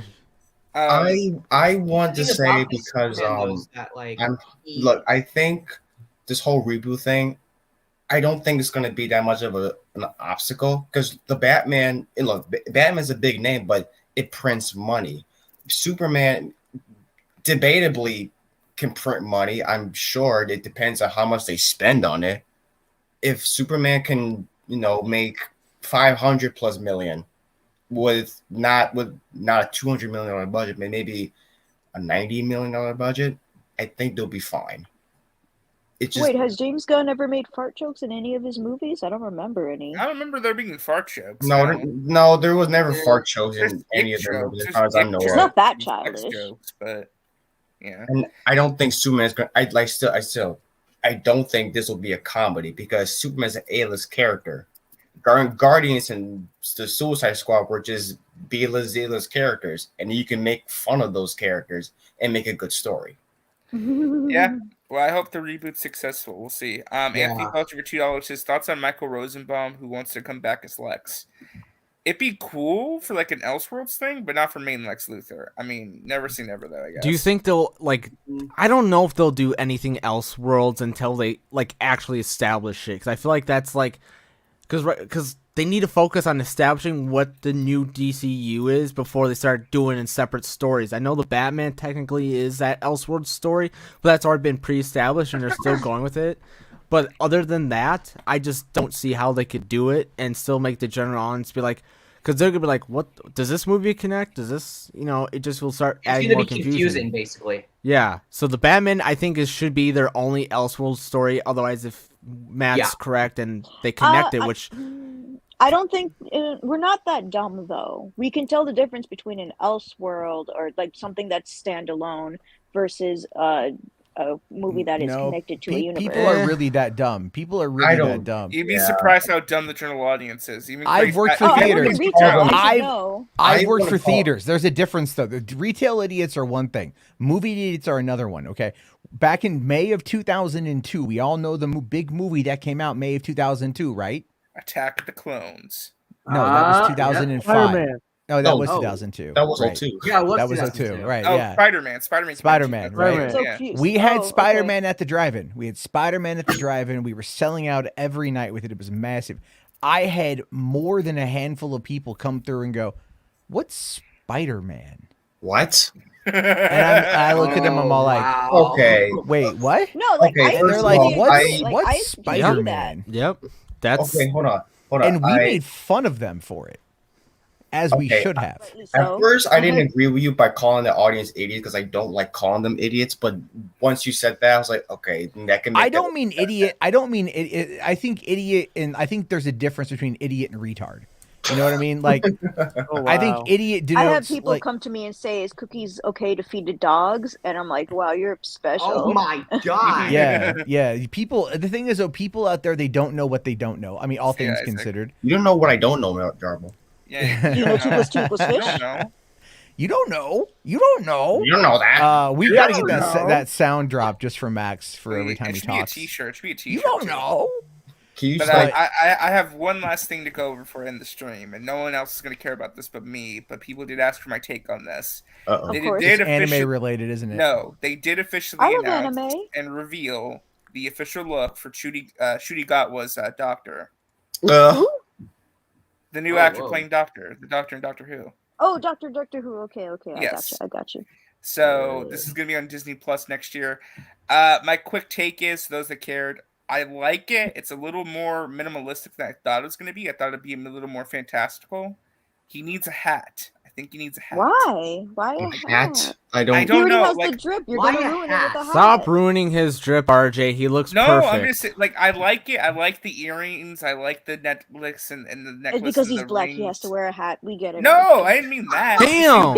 God damn. Coming in hot. Oh my god, Bianca, whoa. No, I'm just saying, like, it's just a lot of brown and orange. It's a more of Oh a my muted God. color palette than It I was Wow. great with his skin tone. Bro, it looks fine. He looks dap. I didn't say he didn't. I'm just offering It's my just opinion. an outfit. Ooh, I'm the like, Watcher. Well, no, the the Watcher made a outfit's great a- suggestion. Yes, I Does- think he does look need a nice scarf. with a If he had a scarf, he'd be perfect, like Yeah. Tom Baker. Maybe but if That was what I maybe was saying. Do you want to make him look like Tom yeah, Baker? Work. I mean, you never know. I don't know, Matt. What do you think? What do you Archie think of just White wants House? him to I look don't- like I- fucking Scrooge. I literally don't care. This is a big deal, though. It's a new Doctor. When do I? Okay, Doctor Who audience has sucks. dropped. No, All it right. doesn't. I Doctor don't Who is watch- boring as hell. I Meet don't Morp, watch Meet that. Morp, daylight come to kill you now. Meet Morp, I Meet couldn't Morp. Listen, get past I'm a first The rolling Weeping trash can. Angels are fucking Hold horrifying. on, hold on. Doctor Who has better sci-fi storytelling sometimes than even Star Wars. Look, all I know about Whoa, Doctor there Who. is- hold on, I wouldn't I go can that give it that far, on okay? on I a wouldn't go point, that depending on far. the Doctor and which season. Honestly, I haven't watched Doctor Who since Matt That's some of the Smith best science. It has ended. some of the best science fiction storytelling in the media. I'm sure Bro, it I is, love but Doctor Who, but I all- stopped watching. well, it's all I know about Doctor Who. As far as I know, is that he's a British dude, who has a magical wand, and then he has a. It's not a Sonic, magical it's called a wand. sonic screwdriver. Wait, you hold son on, of a bitch. wait. Hold on. Let's just kind of. So Hold you're on. saying he's a British dude He's, with he's- a yeah, magic wand and he who, and he who, and he has who a lives in like a public phone booth. yes, Yeah. teleports. I don't know. Does he go to Called Hogwarts? the TARDIS. No, he does Called the not go to TARDIS. Hogwarts, Called no. the TARDIS, right? It's self-explanatory right there. Is there an Self-explanatory is there an right there. episode? Is there Matt, an episode Matt, of I think you Doctor would Who? get into it if he started with the Russell T Davies reboot in 2005 with Christopher Eccleston. I You would watched get the into first, Yes, I watched yes. the first episode of that, and I did not care for it. I did like Billie Piper because I do like Billie it. Piper. She gets so much better too. She's such a great actress in that show. I know everyone tells me people told me skip Eccleston, start with 10. Don't skip Eccleston. Like just it's Oh, only like it's no. only 10 episodes. Only He's 10 not episodes. bad. Okay, he's not that bad. Tennant is like probably one of the best, but he's not that bad. I Yeah, actually, like Eccleston sets up like the whole universe, Yes. and rules and everything. He's like a really He- good starter doctor. exactly. Like, he He's does a like the great groundwork. He's like the Iron Man of like the new stuff. He's like the All right, basis. bye guys. Not interested in Doctor Who. Great job, RJ. Bye okay. everybody. Okay, so I mean, okay. Now see, this is why RJ's single. Wow. And this is why he didn't understand the pussy eating Wow, joke. Matt. Well, see, look, all I know That's, is that's actually not true. Doctor Who's very popular with women. look. So then why actually, ain't you swimming in it? That's my question. Which okay, Hey, all- baby, let me show you my sonic screwdriver. No, truth be told, it's by choice. I've had Well- I've had a lot of options. I just See, choose this is not all I to. know. Holy shit, Archie's. Whoa. Snorlax over here flexing. A lot of women want to see his TARDIS and a sonic screwdriver, okay? Baby, let me Wait, take you to is my. it really a screwdriver? Yes, it's a sonic screwdriver. It looks like a but they evolve. like a stun gun sort of thing. So it's like a dude- handheld. So it's a dude, and It the like- phone- and the the TARDIS, which that can travel through universes and stuff. Like, it sounds like a ripoff of SpongeBob. Jason Ness says Doctor Who is better than Avatar. No. Oh, You're a whore. No. Yeah. Oh, a multi-dimensional traveling doctor. You know, that's He's been a around Time Lord. He's an alien. Yeah. He's been around for over 50 years and is better than blue cat Smurf people on a water planet. I mean, like, cool story, bro. It Before seems we like go, they- before we go, Anthony wants to know if Matt's gonna watch Jack Ryan season. I haven't 3. seen Jack Ryan season 1 or season 2. Oh, there you go. There you go. I wanted to. I kind of forgot about it because I always felt like Amazon never market. They're finally getting around to marketing their stuff. I feel like, you know, they're Netflix, finally take getting. note. Yeah, no shit, right? Ray Fisher is right. Oh God, no, Sean. No. What did he say? What did he say? No, Sean, come on. No. Whoa, Sean. Sean, I have a lot of respect for you. Very, but very, no, I have to very disagree. rare Sean O'Rourke L. Very rare Sean O'Rourke L. Not as rare as you think. Oh but- shit! Let's start the tea. Get Sean O'Rourke. Blood sports, baby. Blood sports is back. How you can sit there and say Oh, that he's Ray kidding, Fisher he's is. kidding, he's kidding. He's Okay. Oh, he's Ah, kidding, dude, he's I was kidding. ready for blood sports. I was Damn. about to say. I was about to But- say. Jimbo, Matt- you want Matt's- to go down, bro? Really? I'll fight all of you. I don't give a shit. You know what? Oh, RJ, I looked up what a sonic screwdriver looks like. This looks nothing like a damn screwdriver. That's It's the a- point. looks It's like- alien. It's alien. But yeah. the thing is, if you notice, they evolved when the Doctor gets reincarnated. They each have their own sonic yeah, they all get their own screwdriver. unique one. Yeah. It looks like a poor Matt's- man's lightsaber. Listen, I have So- David Tennant's sonic screwdriver on my shelf right now. All right, don't disrespect the sonic screwdriver. It's Yeah, a well, the ladies love it too. okay, RJ. Not coming from you. Not coming for you, RJ. Yeah, they're not coming for him. You know what I mean? Oh God! Oh, they're not coming. Baby ass triple. Well, it's because they're coming with me. So. Ew. What, you guys are like in fucking sync, like it's Midsummer or something? Anyway, Matt, close this out, please. I mean, to be fair, if you can sync up coming at the same time, it is a much nicer experience. That's what Oh, I'm saying. God. That's what they did in Midsummer, which was fucking weird. I haven't seen that movie yet, but Oh, yeah, that's why no one- my friend explained it to me while we were waiting to go see Crawl, and I was all like, "This sounds dumb," and he's like, "It's pretty dumb." But it's Ari Aster, so that's what you're in for. I definitely prefer Hereditary. I don't know what they're trying to do. Eddie's throwing shade. You know what, Eddie? You know what? You end the show. End the show. Now you got to end the show. Oh wow. The show isn't over yet, though, guys. I mean, you know, No, it's over. I'm dead. it's over. You're Yeah, dead well, now. Wait, that was quick, RJ. I mean, that's well. I mean, I think it's a fair summary. It's RJ's first time. It's RJ's first time. RJ's like, I got plenty of options. Too bad I can't get it out of my pants before finishing. Oh no, my underwear! God damn it! End the show, Eddie. You know they have spray for that, right? It cools it down. It's a numbing spray. Lord, what the fuck? Hey, Eddie hey, in the stream. RJ, I'll give you some dang advice. Never go on a date fully loaded, okay? Thanks. Never leave the house with a loaded gun. That's one of the best lessons ever learned from There's Something About Mary. That's the same thing I just said, but better. Okay, thank you. Fucking son of a bitch. The mic, please. Alright. Excuse me? Eddie, you got the floor No, now. speak up, Blue Jay. Speak up. No, it's good. We're good. Can you please move your mouth away from the mic, please? I literally. Oh my god. I'm becoming. Hey, keep talking shit. I'll become your stepdad, bitch. What? Yo, Wow. what the hell is this even turning into? Like, I don't know. Jimbo's This is just turning into throwing some weird shade. That's all that's obsession of happening. wanting to be Yeah, I don't know. Mario. I'm just waiting for RJ to end the stream. That's pretty much it. I'm trying to let Eddie, but he won't shut the fuck up.